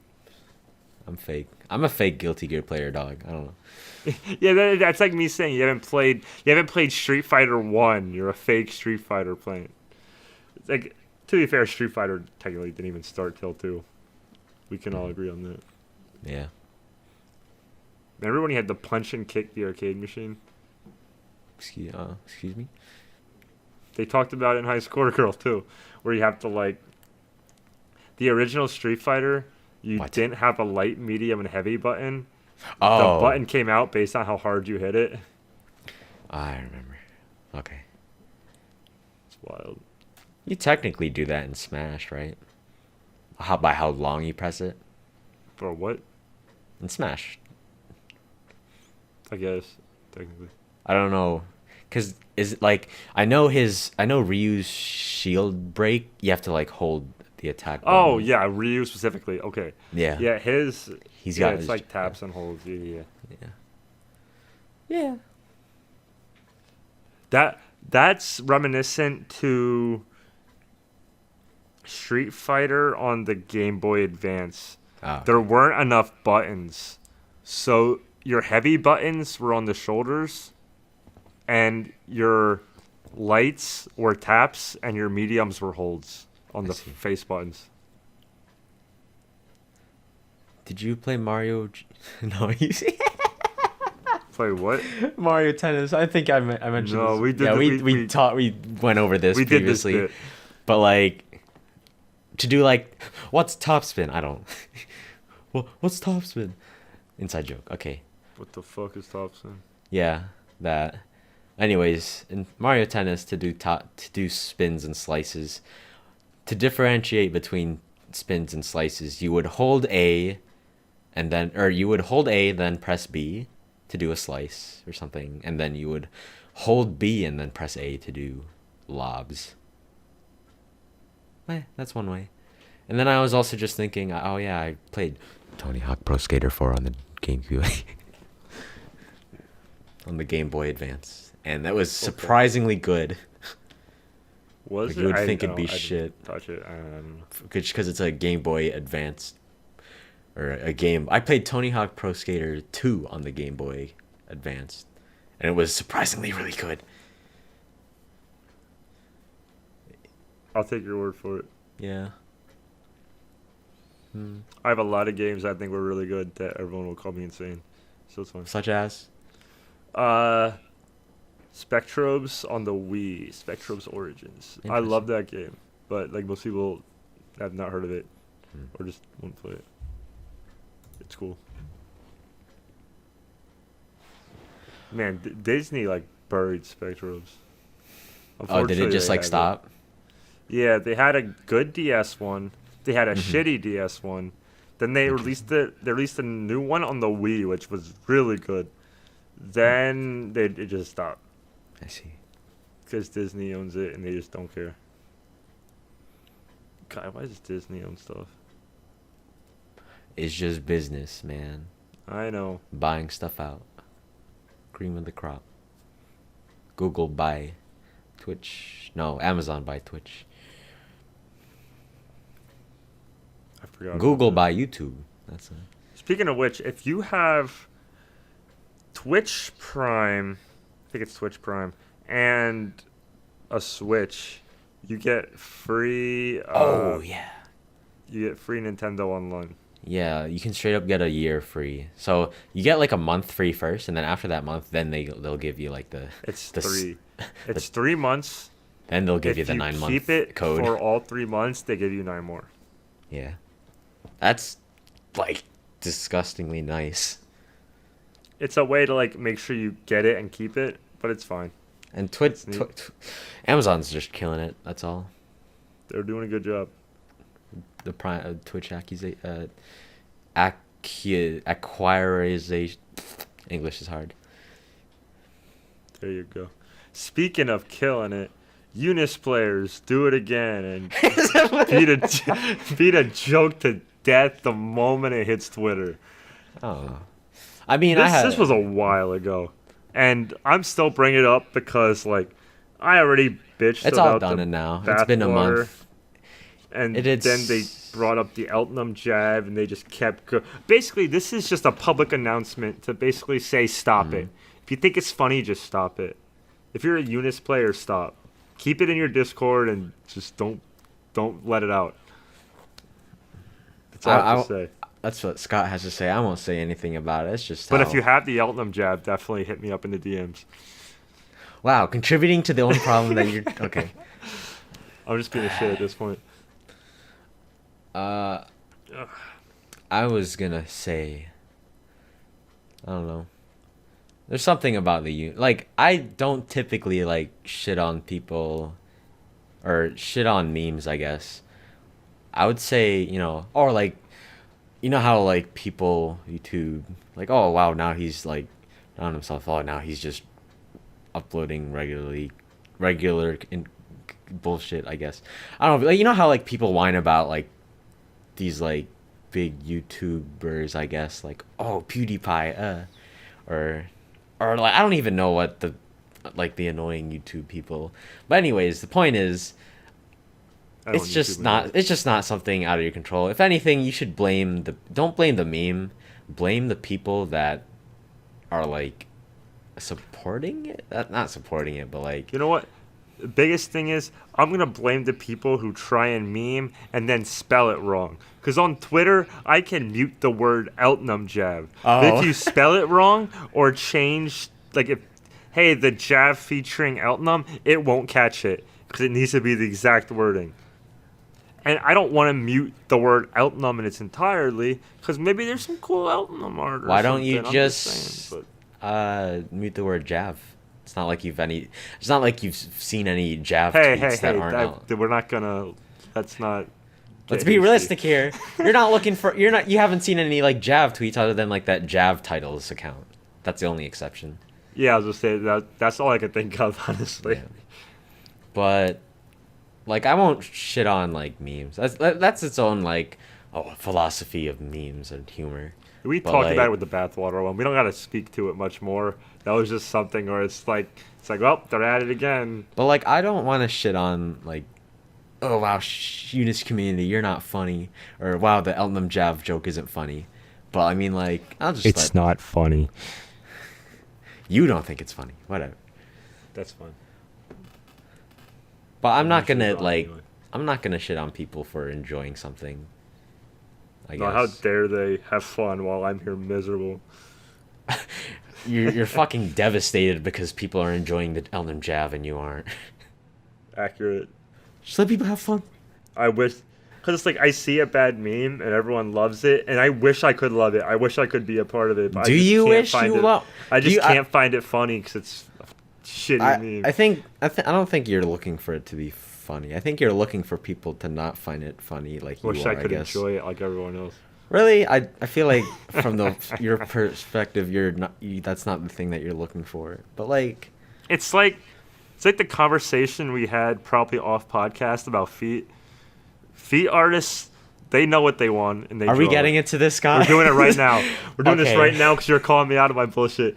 So, fine. All right, I'll talk about it. Look, sometimes you see, anime feet, and you know what? You can't really enjoy it because you weren't born to enjoy it. And sometimes you get jealous that you can't enjoy it. Okay? Look, there's some people that know me IRL. Anyways, you can't, change your fetishes, I guess. That's the point. You can't. Maybe you were born with meme fetishes. I wish I was born to be able to enjoy shitty Eunice memes, so I wouldn't be as miserable whenever I see them. Nah, it's more of how you think of humor. Probably. It's like one of the reasons I don't really do memes too much anymore. That's another thing also, the fact that, hey, did you know I don't really like using the word memes for referring to my stuff, I guess. Or you'll never see me call my stuff memes technically, because memes kind of refer to something you'd see on Know Your Meme, because it's been like done before. It's been done, and then you're like basing it off of that. I don't know. I don't usually do that too much. It's a big misinterpretation of what a meme is. People just think any joke is a meme, and that's not. Yeah, I kind of wish it wasn't like that anymore, but it has. It's whatever. I'm not gonna shit on anyone's parade. You can I'll allow it. I mean, I'm not gonna shit on anyone calling my stuff memes, but I'm not calling my stuff memes. That's all. They're just videos. Speaking of things you do, I actually forgot about this when we were talking about April Annihilation. One thing that I told you about, and then you kept running with it, and I got this from it's something Grover, the Guilty Gear player, started doing, is as a PS4 pad player, you can't desync your own pad. Yeah. But for sake of tournament time and the security of the tournament, courtesy. Courtesy. There we go. Like before you desync your pad, pull up the pad desync menu as not only a way to help speed up the tournament process, but also as a reminder to the players coming up, to make it not only it's no longer a liability on you. So if you accidentally bump your pad, you ruin a game. Sure, like I guess tournament rules are in favor of the pad players. So if you didn't desync and it happens, it's your fault, not the pad player, but the player who didn't desync. But yeah, it helps speed tournaments up. It's just courteous, and like I saw you doing that on stream, and that was something I wanted to point out because it reminded me about it. Yeah, I like courtesy. I like courtesy. You gotta think of the homies. Yeah, you gotta spread that shit on stream. But hey, if I accidentally turn off your pad, we're being technical. It's technically not my fault. This is for being technical because I can't desync my pad myself. So the fault of this is I was gonna say Tony. Sony. It's all Tony's fault. Fuck Tony. Fuck Tony. It's Tony's fault. Once, where you pulled up the menu, and someone sat down and just closed the menu. I'm like, what are you doing? It's right there. Just they did? Get rid of it. Did they? Yeah, it was at I want to say it was like a NEC or something.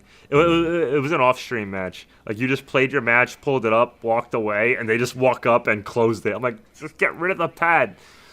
I'll always remind people, especially on stream setups, to desync my pad. Too. I told Limbo to desync me or something. That's the kind of stuff I want to see more. That's all Tony's fault that Sony isn't accommodating to FGC poverty. Yeah, fuck you, Tony.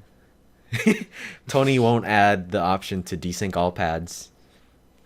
You know what? Smash tournaments must be a nightmare because you got all those wireless controllers. Speaking of this, pro controllers. So you know what's funny? I was at an event and we were all messing around playing 8-player Smash. Apparently, you can only have 8 devices synced to a Switch at a time. That makes sense, right? Reasonable number. You don't no reason to have more for that, right? Mm-hmm. Joy-Cons count as two. Even when on Used even when as they're one considered controller. one controller. Ooh. You can only have 4 Joy-Con controllers connected at a time. Because we Can were you trying to. do? Oh, this is just wireless. So you can have 4 Joy-Cons, 4 Joy-Con controllers, and by that I mean 2 Joy-Cons connected, and 4 GameCube controllers. You can still do that? GameCube controllers are fine. It's just wireless controllers. Okay. So we had 7 Pro controllers and then a Joy-Con controller. Well, we couldn't get the 8th Pro controller on because the Joy-Con was hogging up 2 slots. Joy-Cons, yeah.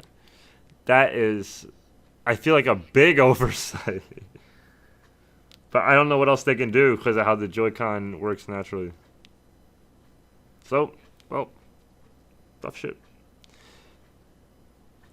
Something funny that I remembered.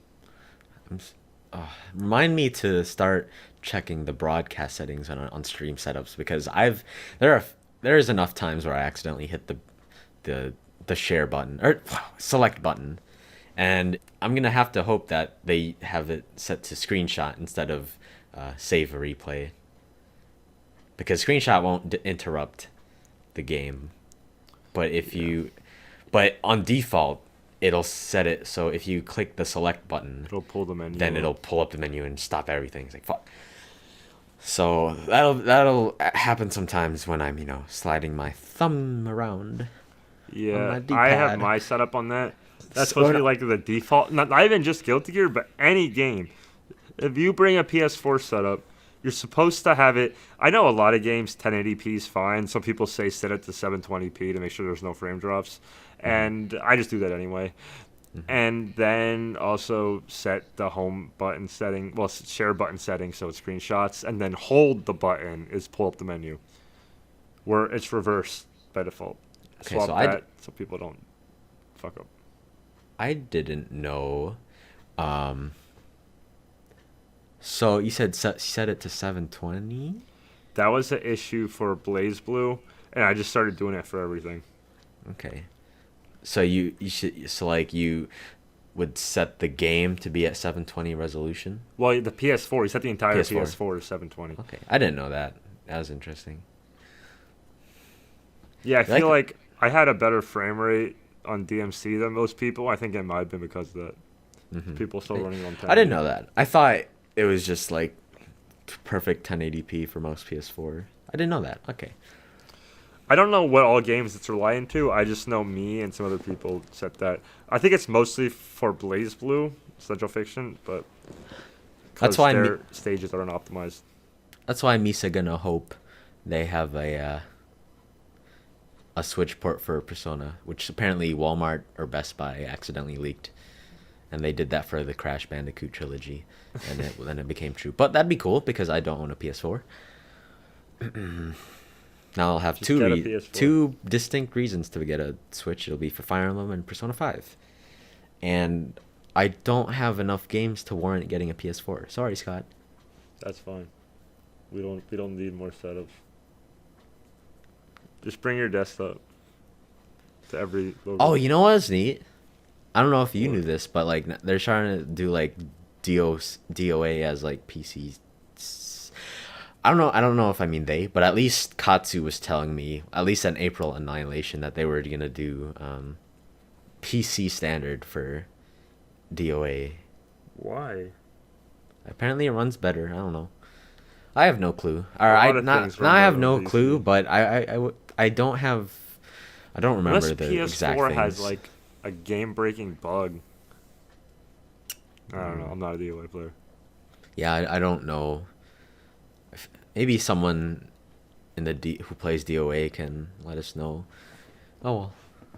But yeah, like they had PC setups for DOA at April Annihilation, and I'm pretty sure Katsu was telling me how they were arguing that the DOA community wanted PC setups at one of the things, and the TO, or like the whatever major it was at, was arguing with Katsu, and the Katsu was like, oh, well, literally the DOA community wanted it, and it says in the DOA rules or whatever that it's up to the TOs, and the TOs wanted it PC.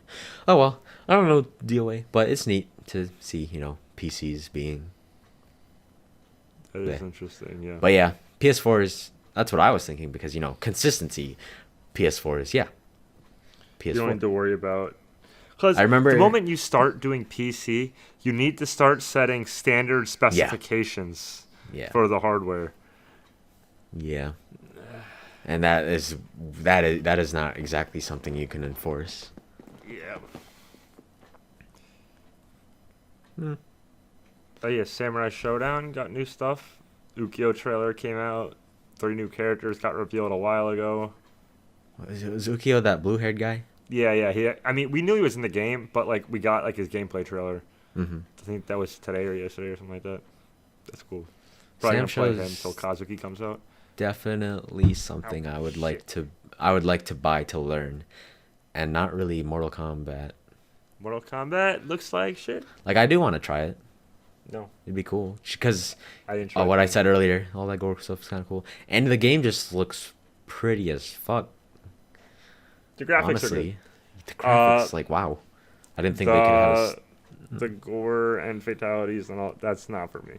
It's for someone, but it's not for me. Yeah.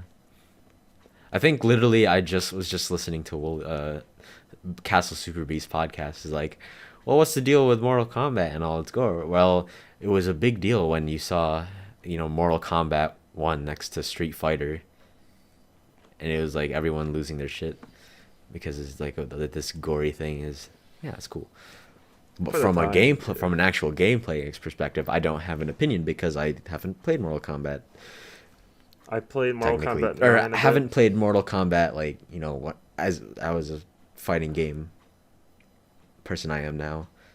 I learned Injustice 1, didn't care for MK10, didn't care for Injustice 2, and now I just don't care about NRS games just aren't my thing. Vince, what are some of this other shit you have on the docket? Hold on. We didn't really get into the characters that you're shitting on Persona 5. I want you to go into that because I'm curious what you were saying. Oh, we're diving into the... Okay. Hold on, let's say my perspective too. Sorry, I like Makoto. That's apparently me hating Makoto is my fault or something.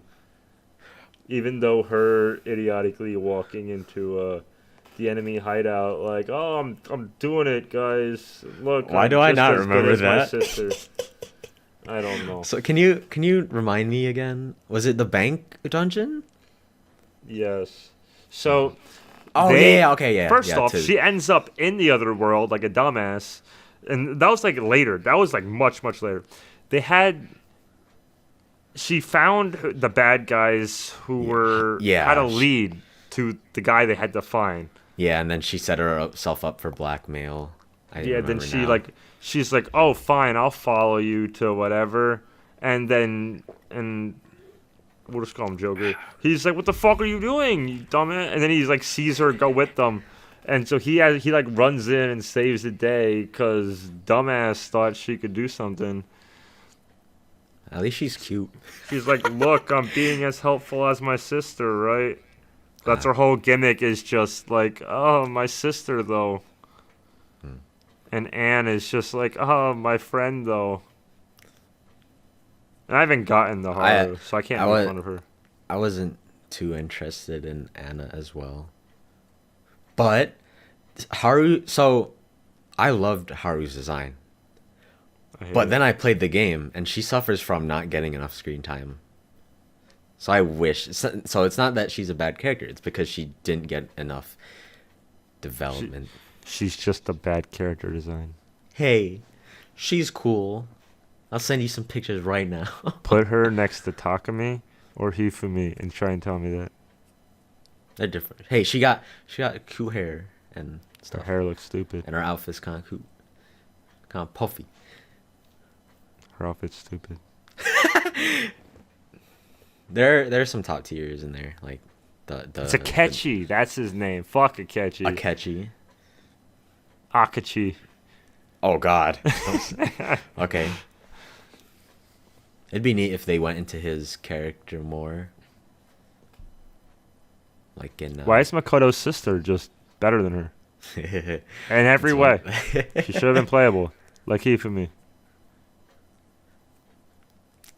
My sister, though. That's all I can hear whenever she opens her mouth, and I just dub it myself. I feel like I almost just ignored all of that. Probably. I mean, if you'd like a character, that happens. Sometimes. Like in Final Fantasy, I haven't played it, but I love Lightning's character design, so I just ignore everything people tell me. I'm like, as long as I don't play it, I can't hate her. Man, I wish someone told me about that when I played Persona 3 Fez. The answer. It ruined. The answer was a waste of time. That's all. Why is that? It was hard for no reason. There was no real payoff. The story itself was stupid. Yukari ends up. It's like one of the girls closest to the MC, but she ends up like. Her character gets worse if you play the answer, which is the second half of Persona 3. Yukari's design. Well, it's not even half. I'd say like a third.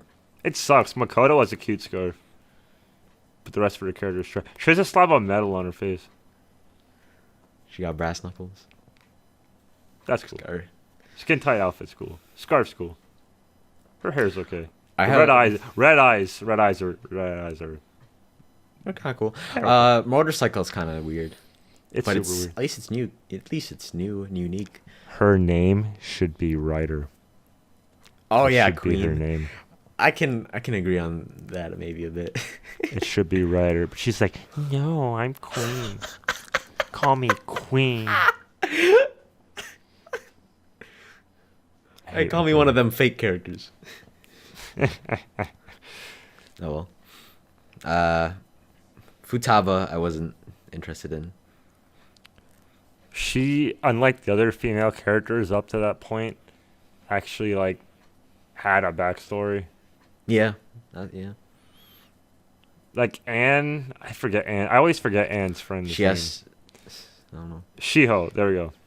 She had more issues than Anne, but Anne got the persona. Glad they're finally giving Futaba a all-out attack. Very nice. Oh, did they? In the Persona 5 R trailer. Oh, Yeah. is she actually playable, or is she just in the Maybe animation? not. She just has an all-out attack. That's weird. At least, yeah. But it's nice. She would have to be playable then. She has an No, I all-out mean, it's technically she's like she's watching over them, but like she's technically in the battle, so why not give her an all-out attack? That makes sense. But how do you trigger it? Like, you trigger it on the character's turn, don't you? I think you're. Oh yeah, true. But you know I what? don't- They also added all those special moves, like how they did in Golden. Like, it was what Haru or Makoto riding a motorcycle. You know, it's nice that they're actually remaking it instead of the bullshit that Sun and Moon did with Ultra Sun and Moon. What did they do? I had high hopes, but then I realized my mistake, and then sold it to someone around my area through Pokemon's Facebook. always did that. No, but like- from like from Sun to Ultra Sun, I thought it'd be, they advertised it as if there was like a lot different, but it was literally just the end. And That's what- a few quality of life change. I don't even think it was a few. It was like barely any quality of life changes. Black in and general. White 2, I feel like, were new games. Yeah, exactly. That was Crystal like perfect. was a big Um, upgrade. Like even Emerald, like the fact that it had less of an upgrade than like Emerald and Platinum. Yeah, I was like, Emerald that and was- Platinum were like the smallest I can think of. Yeah, It just so pulls the two games together. from Sun and Moon to Ultra, it was not that good of an upgrade, like from to Platinum and Emerald. It's not like that. It's worse. I didn't play Platinum. Disclaimer. Did I play Platinum? I don't think I played Platinum. I think I just kept playing whatever version was before. Diamond? Some shit? I don't know. Did you play Pokemon Mystery Dungeon? Unfortunately, I did not. Damn, like, I oh hear my a lot god. of things about It the is green one. so good. My brother played the Sky? original. Oh, yeah, Nah, Sky's the good one. Yeah, Sky's That's the like goat. That's the absolute the goat. That's the absolute goat. Yeah, I played Red Rescue Team for the Game Boy when they did the side release. Blue Rescue Team was for the DS, and then I think Red my Rescue brother Team had was Blue for Rescue the Team. Sky. Apparently, I remember there being a bug where if you try and transfer between the two cartridges, it would like fuck up. I didn't even know you could do that. What? But to the first generation of Pokemon Mystery Dungeon? Yeah, blue and red you could do I didn't even know something that. between them. And apparently there was something with red where it would fuck up if you did something specifically. So Nintendo offered like a mailing thing where you can mail the cartridge in, they'll fix it and send your cartridge back. That's funny. That's neat. It just came to mind because we were talking about that. It's neat. Oh, actually, now that you speak of mailing in shit to Nintendo, Nintendo support is so good. Yep, they fixed my Wii too. They're actually really good. Holy shit. I like fucked up my Wii trying to clean it, Oh. and I sent it back. With $75. Oh, did you and break they your fixed it. warranty? I don't know if that counts. Like opening up your console. No, I was just trying to like the disc reader wasn't working. Oh, okay. So I blew some air in, but I guess I blew too much and it fucked up the alignment of the sensor. Interesting. Oh, okay. But they fixed it. I'm trying to remember what my issue, the two reasons I sent in my 3DS. My 3DS XL. My Pokemon X 3DS XL. I've sent in it twice. I think. And it was just like, there was like nothing that went wrong at all. And calling in is almost like fun because you know that they'll fix your shit. Like I asked about, at one point I asked about, I forgot why I had to return it, but like I was worried about like the screen protector if that like voided anything. I don't know. Oh. And they made it clear that I should probably get rid of the screen protector. And then me being a youngling, actually I wasn't even that young. Me being a small brain is like, oh, but what if I can't get the screen protector off? No, I think the issue was that I had was that there was residue. Oh well. And then then at one point the lady I called from support ended up calling me back for recommendations. Like, oh damn, that's OD. That's wild. Yeah, so that was sick. I don't remember why. I really wish I remembered why I sent in my 3DS in twice. Why'd you send it twice? Yeah, I don't. No, I mean these were like within like or not within a year, but like at least a year apart. I could probably pull out some old document like PDFs or something. It's like, well, what my issue was. Actually, hold on 1 second. Nintendo. Oh, okay, so I have this document called Nintendo.docx and Nintendo2.docx. Oh, wow. Okay, wow. This is some memories. Oh boy. Okay, so let's see. This is me like sending in my ticket to, all right, my 3DS XL has been freezing multiple times while playing games within the past year, and the most frequently now with Super Smash Bros. For the 3DS. So I guess I used to have freezing problems with my 3DS XL, or my blue limited edition 3DS XL Pokemon X. Actually, I heard those were selling for quite a bit. I have no idea. I haven't looked at all. I just heard. But anyways, yeah, it'd freeze, and then I sent it in. I wouldn't have to pay anything. That's nice. Yeah, that was another nice thing. You wouldn't really have to pay for anything if it actually had issues. Did you have to pay for like shipping or anything? Mine was way past its warranty when I did it. So it was just ship it in, and it was $75 for repairs. They fixed it, no hassle, worked like new. Yeah, okay. Freezing issues. That was the one reason I sent it. The second, so then after I received like a new 3DS XL, I suppose. I think that's what they usually do. They give you back like a refurbished thing and they renew your 1-year warranty. Okay, so this was after. So the first time was after Smash 3DS came out. Hey, you know what's neat? I'm just thinking about this. You know how like Big Brain, Galaxy Brain, how like you can just play Smash locally on the 3DS. And this was like 2 months before everyone just ditched the 3DS and just played on the Wii U because it came out in December. Yeah. Okay, anyways. There was a time... Oh, God. Do I want to go into this? Amiibos were... I regret getting Amiibos.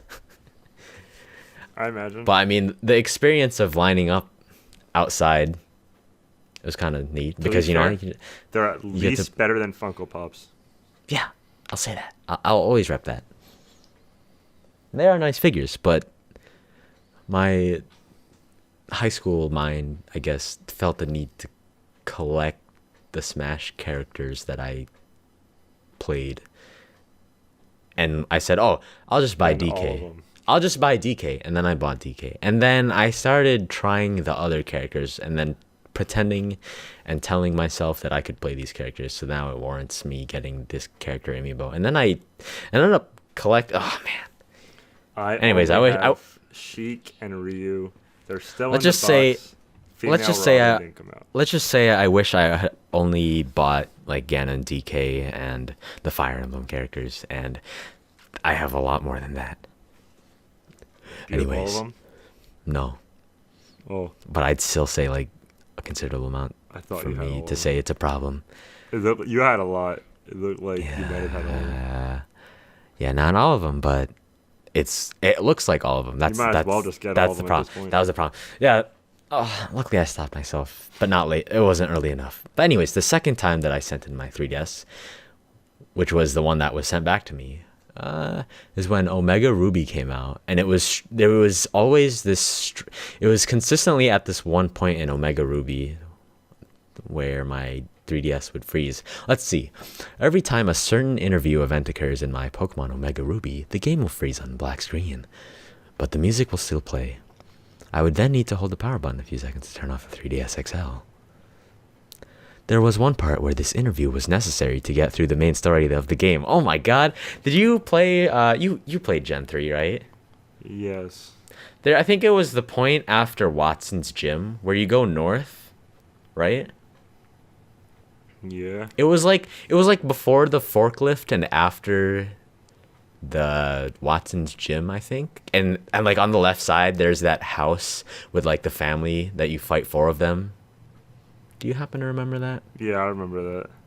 Okay, well, vaguely, also very vaguely. But... Okay, well, also if you go a little bit past that, there's a point where you have to go past this like little interview phase just to show off one of the new features of Pokemon Omega Ruby, I think. But actually, you know what? They had those interview portions in the GBA games where you yeah, perfect. So yeah, that was you had to go past that interview part to actually continue on with the game. And so I straight up couldn't get past it because every time I hit this interview after Watson's Gym, the game would freeze on me. So that's the second time I sent my 3DS over. And then I laid out like specific directions on how to replicate it. It's very nice. And I also tried like all this like SD card shit, moving the game data. I've never had any issues with 3DS or Wii or any of my Nintendo consoles, aside from the time I myself fucked up my Wii. Oh shit! I also put little JPEGs of my in this PDF of like how to replicate the issue. Oh, there were 2 cases. One was when they were showing off secret bases in. They added some new guy to show, like he became like the mascot for secret bases in Omega Ruby. Did you play Omega Ruby or Sapphire? I only played the originals. Okay, those were great, by the way. And then the other was the one I mentioned. Speaking of mailing Nintendo shit, it's not actually to Nintendo, but it's just kind of a funny and or upsetting story. My brother left his leaf green in my cousin's van. They're from Virginia and I'm from Pennsylvania. So they went back and my brother's like, shit, where's my leaf green? He didn't say shit. He was like 12. But so they're like, oh, we found it in our van. We'll mail it back. They mail it back we get the envelope, and the envelope just has a hole in the bottom, and there's no game in it. Oh. Oh, So was it like that was big oops. was it like an envelope, some like you would expect just paper in it? Yeah. I assume. Oh.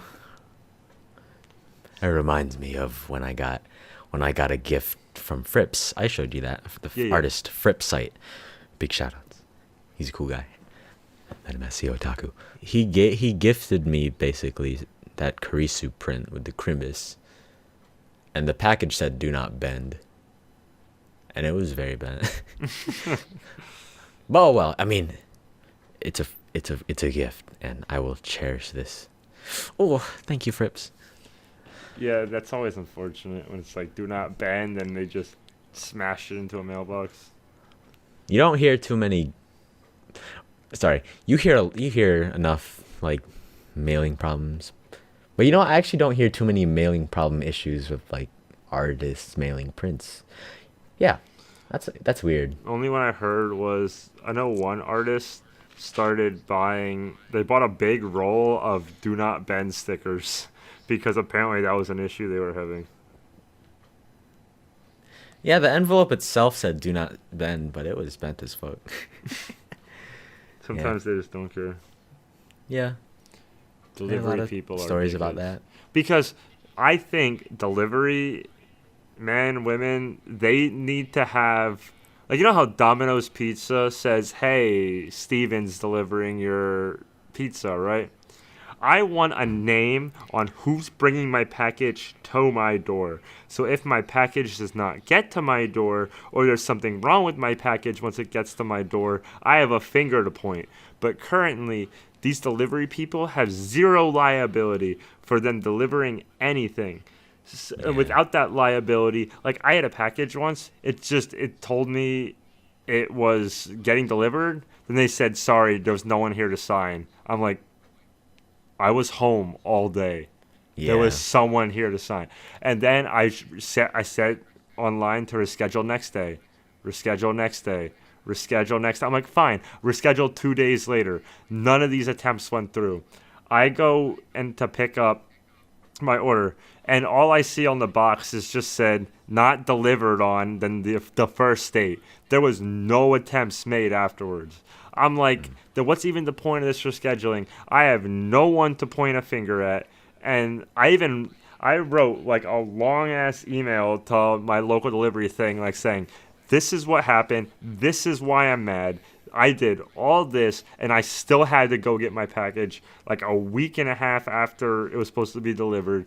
And they said me like, oh, sorry to hear that. We'll try and work towards. I'm like, just let me know who's delivering it. Give me their phone number even. I will call them and tell them to get my package to my door. That's all I want, is some sense of responsibility in these people. Dude, ugh. Man, don't it suck when you give me something and it's something out of your control and you get punished? Man. Yes. Speaking about that, getting something out of your control, I just saw earlier today where someone on some Twitch partner got banned because Twitch staff thought he said the N-word. But he just said the word idiots, but I guess the mic quality or his accent or something. Oh. And so so I was like, okay, we still think, or our staff thought you said the N-word, so we're going to reduce your 30-day ban to a 7-day ban. It's like, okay. Yep. I feel that heavy. Out of your control stuff, get punished. And it's like, yeah, sure, they lightened it. They kind of understand, but they need to protect their own ass, so they just still keep it for 7 days at least. It's just people try and cover their own ass instead of like trying to do the right thing, and it just screws over someone who's uninvolved. Let me peek that doc in the second time. Yeah, I covered what I got. You just got some shit there. I don't know if you actually want to go into that or save it for next time. Probably another time. What stuff did I have? Oh, yeah, maybe another time because we actually didn't need it. We actually didn't need to talk about it because Let's we're make at this a 2 hours 4-hour and cast right now. yeah, I mean, yeah, 3 hour cast at Castle Super Beast. They had a 5-hour cast. Oh. Regardless, it's getting a bit late too. The reason I like saying the Joker update is because Mega 64 has a podcast joke where they have like an update whenever something like that shitty Joker looking ass, the one the one where From like Batman? that one movie with like all the bad guys and it had Joker as it's like all the bad guys of the bad guys or it was a team of the bad guys. Suicide Squad? Yeah, Suicide Squad and like the shitty Joker there. Yeah. I don't know. That's just yeah. They made like a inside joke with the Mega 64 podcast on that, and there was this someone made a hilarious video of the Joker update, but because whenever anything Joker related news, they play this like clip on the Mega 64 podcast, and then someone did that, but they added the Joker from the Smash update, and it was funny. That's all I had to say. In context, I'm sure that's great. It was fucking hilarious. Mega 64. I also just want to mention this.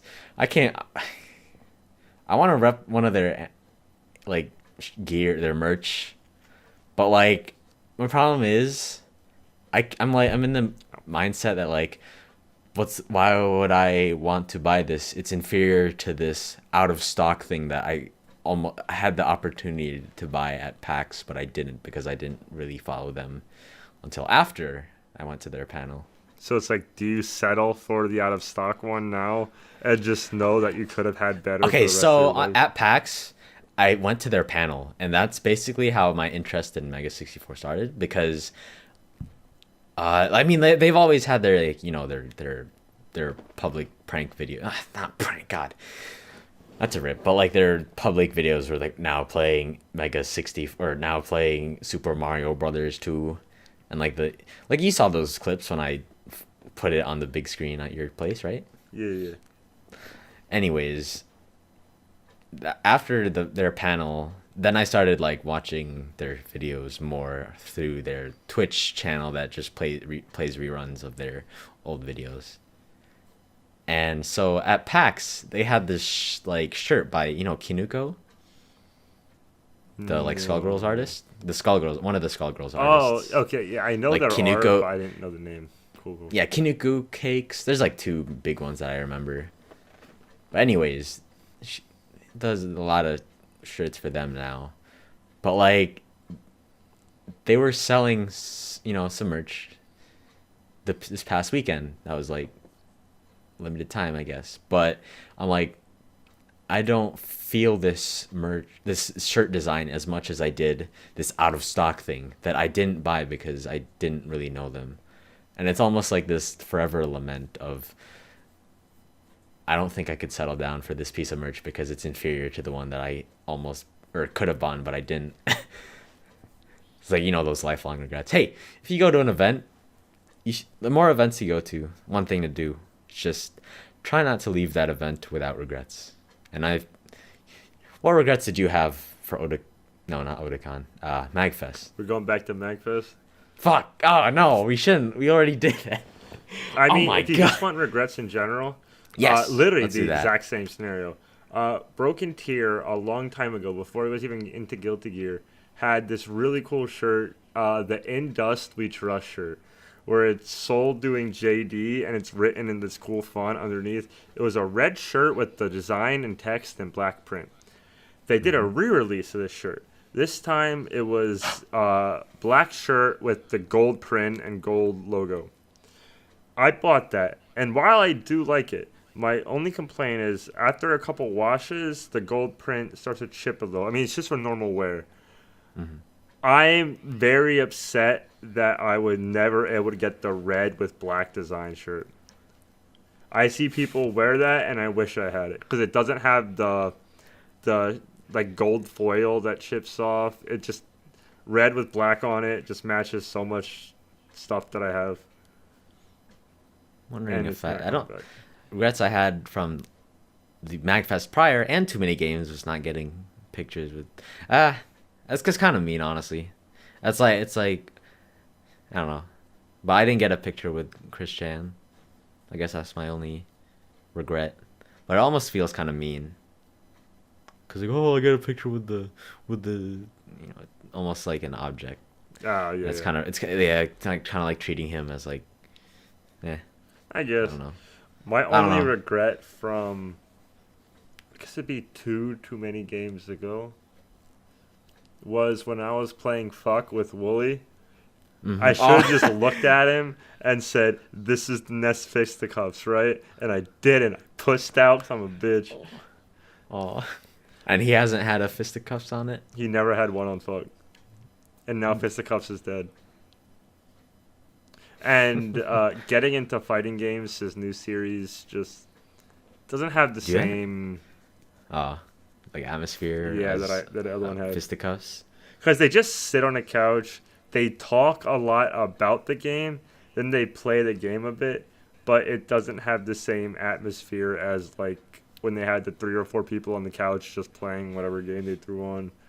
You're making it so I didn't really follow them at the time, but did they like do it was majority just like actually playing it with each other in fisticuffs? Yeah, a lot of times none of them even played the game. They were just shitting around in some random game, trying to figure out stuff as they go. But it was just Okay. them all playing. The new one is they play, but a lot of it is them talking about it. Like they start, Yeah. like I would just click on one to see what's up. Like they play a game I like, and I'm like, I just hit the forward key for like 10, 15 minutes, and I still haven't seen gameplay footage. I'm sure I can just jump to the gameplay, but then it's like, I don't know, new people on every time, not faces I can like get familiar with, and people like that are a lot of times just people that like aren't the people I want to see. Which sure, they're trying to get new faces on. I get that, but you run into that issue. Let's just clear out very briefly some of this list. Sakura Sunday. I just wanted to mention you. Can you just mention like the art that you've gotten at Sakura Sunday? I guess because I know you bought it like that Nico, those 2 Nico prints from the year before. I Or bought 2 years prior. I bought a big Love Life print and a big Shelter print. If you guys haven't seen the Shelter music video, you're missing Is it. that this? That year? was 2 years ago. This Is Shelter that sad one you should know? Yeah, it's a sad one. Oh, it is. Yeah. Okay. Uh, All right, so you bought that there. Okay. this year, the same art. So I think I've just been saying it to myself. I only ever really said it out loud. But I was like, if I ever see a big, good Shokugeki no Soma print, I'm getting it, I'm framing it, and it's going in my kitchen. Well, the artist I bought the Love Live and the Shelter prints from had Oh, a shit. really good Shokugeki no Soma print this year. So I bought that. I just bought a frame. Once that comes up, comes in, it's going right up in my kitchen. Does it fit somewhere? I'll make it fit. No. I have an 'Cause, area for it. I have 'cause, that wall that- in the kitchen where it'll fit perfectly. What wall? There's a lot of cabinets in there, and there's So- that big. So you know that one wall I have where I have the art prints and the figure case on the outside? The Yes. opposite side of that. There's space there. Yes. Well, I'm gonna Okay. make space there. Right now I have 2 hanging hooks. Those are coming down. And I'm putting the thing up. So like between that window and the washing machine. Yes. Okay. Well, I didn't realize there'd be room. But yeah, Yeah. it's just not. I just was curious about that because I like seeing art. Art is to be seen, Indeed. and it's very pleasing to the eye. I'm sorry for anyone who had no idea what we were just talking about. Twitter and That's fine. Pixiv's okay. There. They've consumed me as well. I wish all Twitter changed. artists went to Pixiv so I could stop scrolling through art on my Twitter and keep Twitter for other things. But then I see a good Twitter artist and I'm like, But I can't get rid The of it. thing is, I also wish no, but there are also moments where I wish the pics of artists posted on Twitter so I can retweet it. That is my That's fair as well. argument for it. My only thing is people say I retweet too much. Hey, stay true to yourself, man. Okay. You're showing what you're you're expressing yourself, and so do I. Fight for what's right. Okay. There are, see, that's why I'm like, I get upset when people. Oh, I get upset when people have. Artists have, I guess not upset, but it's like just an irk thingy. But like when artists, their media tabs are like congested because they're responding to other people with pictures, and then they also have their art mixed in between. Correct? And they You know what I post mean? pictures of food. They post their Yeah. gotcha rolls. I got you. You're correct. But that's why. Hopefully they have a Pixiv, so then you can just see their art, Yes. and then you can all also. And then what I do to solve that is like, oh, I see their Pixiv post on it, and then I can see the date on that, and then I can scroll down on Twitter to see when they posted that. But I wish I could click the box where it says like mute retweets, mute whatever, and have a box that says like mute food pictures or mute gotcha rolls. Nah, that's not nah. That is too hard. You're right. Ooh, you could. Ooh, you could also. You wish they had a. I'm thinking of like how Twitter has you can only see tweets, or it has tabs for media, it has tabs for tweets, and it has tabs for tweets and replies. Yeah. Yeah. So, I think I just remember one of the problems being that the tweets and replies, like whenever I wanted to look for, I guess through someone's replies or something, that their retweets were in the way, and then something in TweetDeck solved that. I don't know. Because tweets and replies is everything plus their replies. So it shows Yeah. retweets and their actual tweets as well.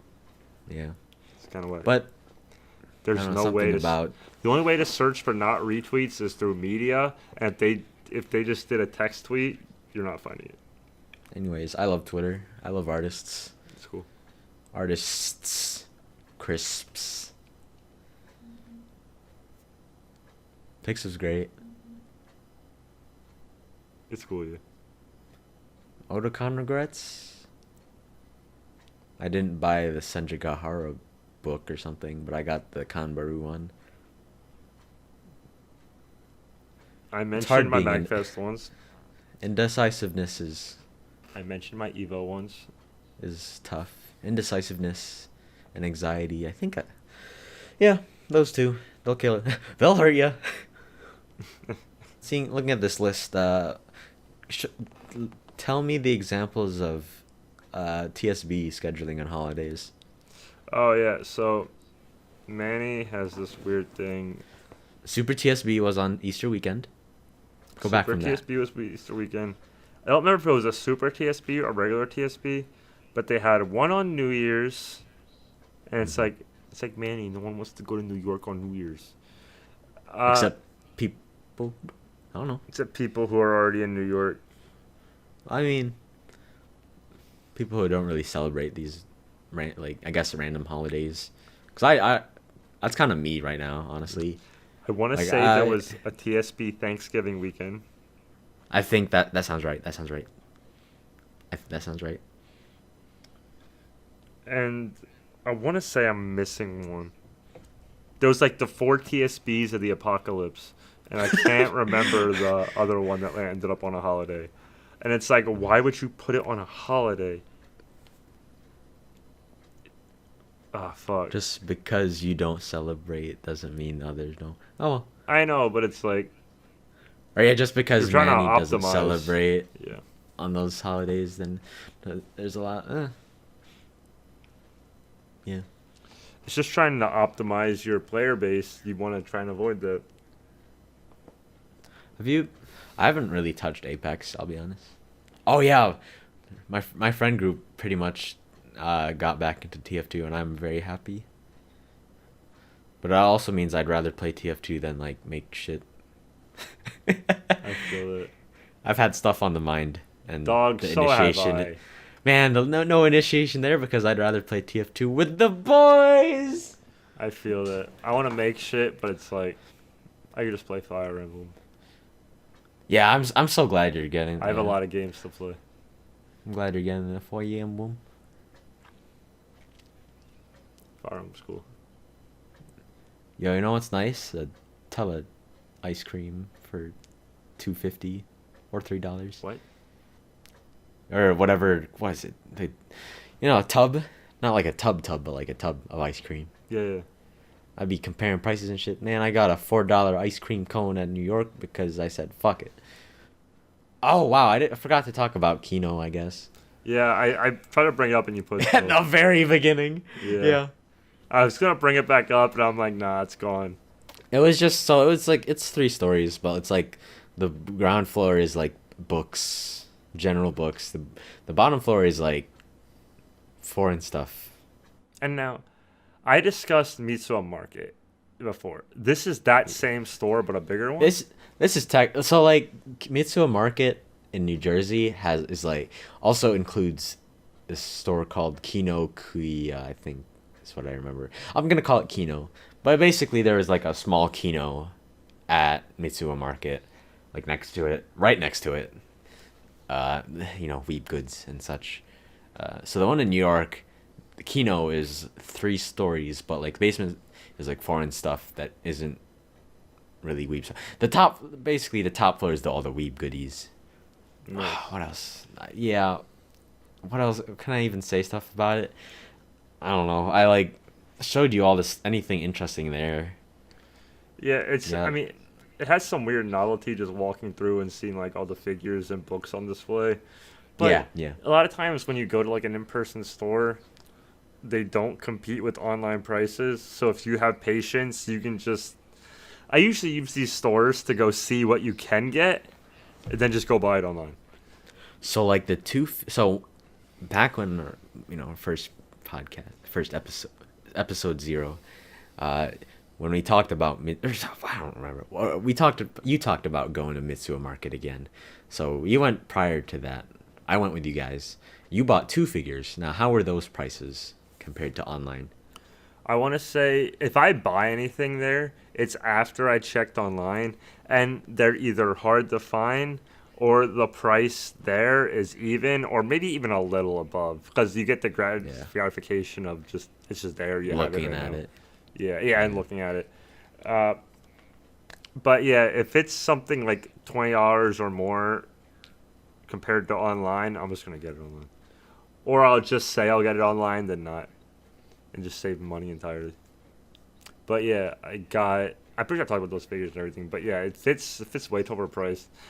Bookstores, they always sell books full price, and if you look online, you will never pay full price for a book. Like it's like $13 in any actual bookstore. I don't think I've ever paid, unless the book just came out and I like pre-ordered it because it's one of my favorite series. Like I'm never paying more than like $11, and that's like maximum. Yeah, my point was, well, it's also a bookstore, so don't expect too much weeb stuff. But there was still weeb stuff on that 3rd floor, so that was nice. I got $4 ice cream. I want ice cream. I got a random Indian food cart, which was actually reasonably priced. It was like $9. I mean, food carts are normally okay. Yeah, but there's one food cart on my campus. It's like $5 or $6 for a gyro. That's what. Yeah, I mean, that's college food cart. That's like different. But those are nice. But yeah, New York. Yeah. People trying to make Nintendo is closed on Sundays, not just Easter. So well. Oh. It was my only time in Manhattan. So Saturday was TSB. Yep. We're approaching past the 2.5 hour. Well, we're already past 2.5 hour. By the time we trim it up, it'll be a bit, but yeah, it's getting pretty late here already.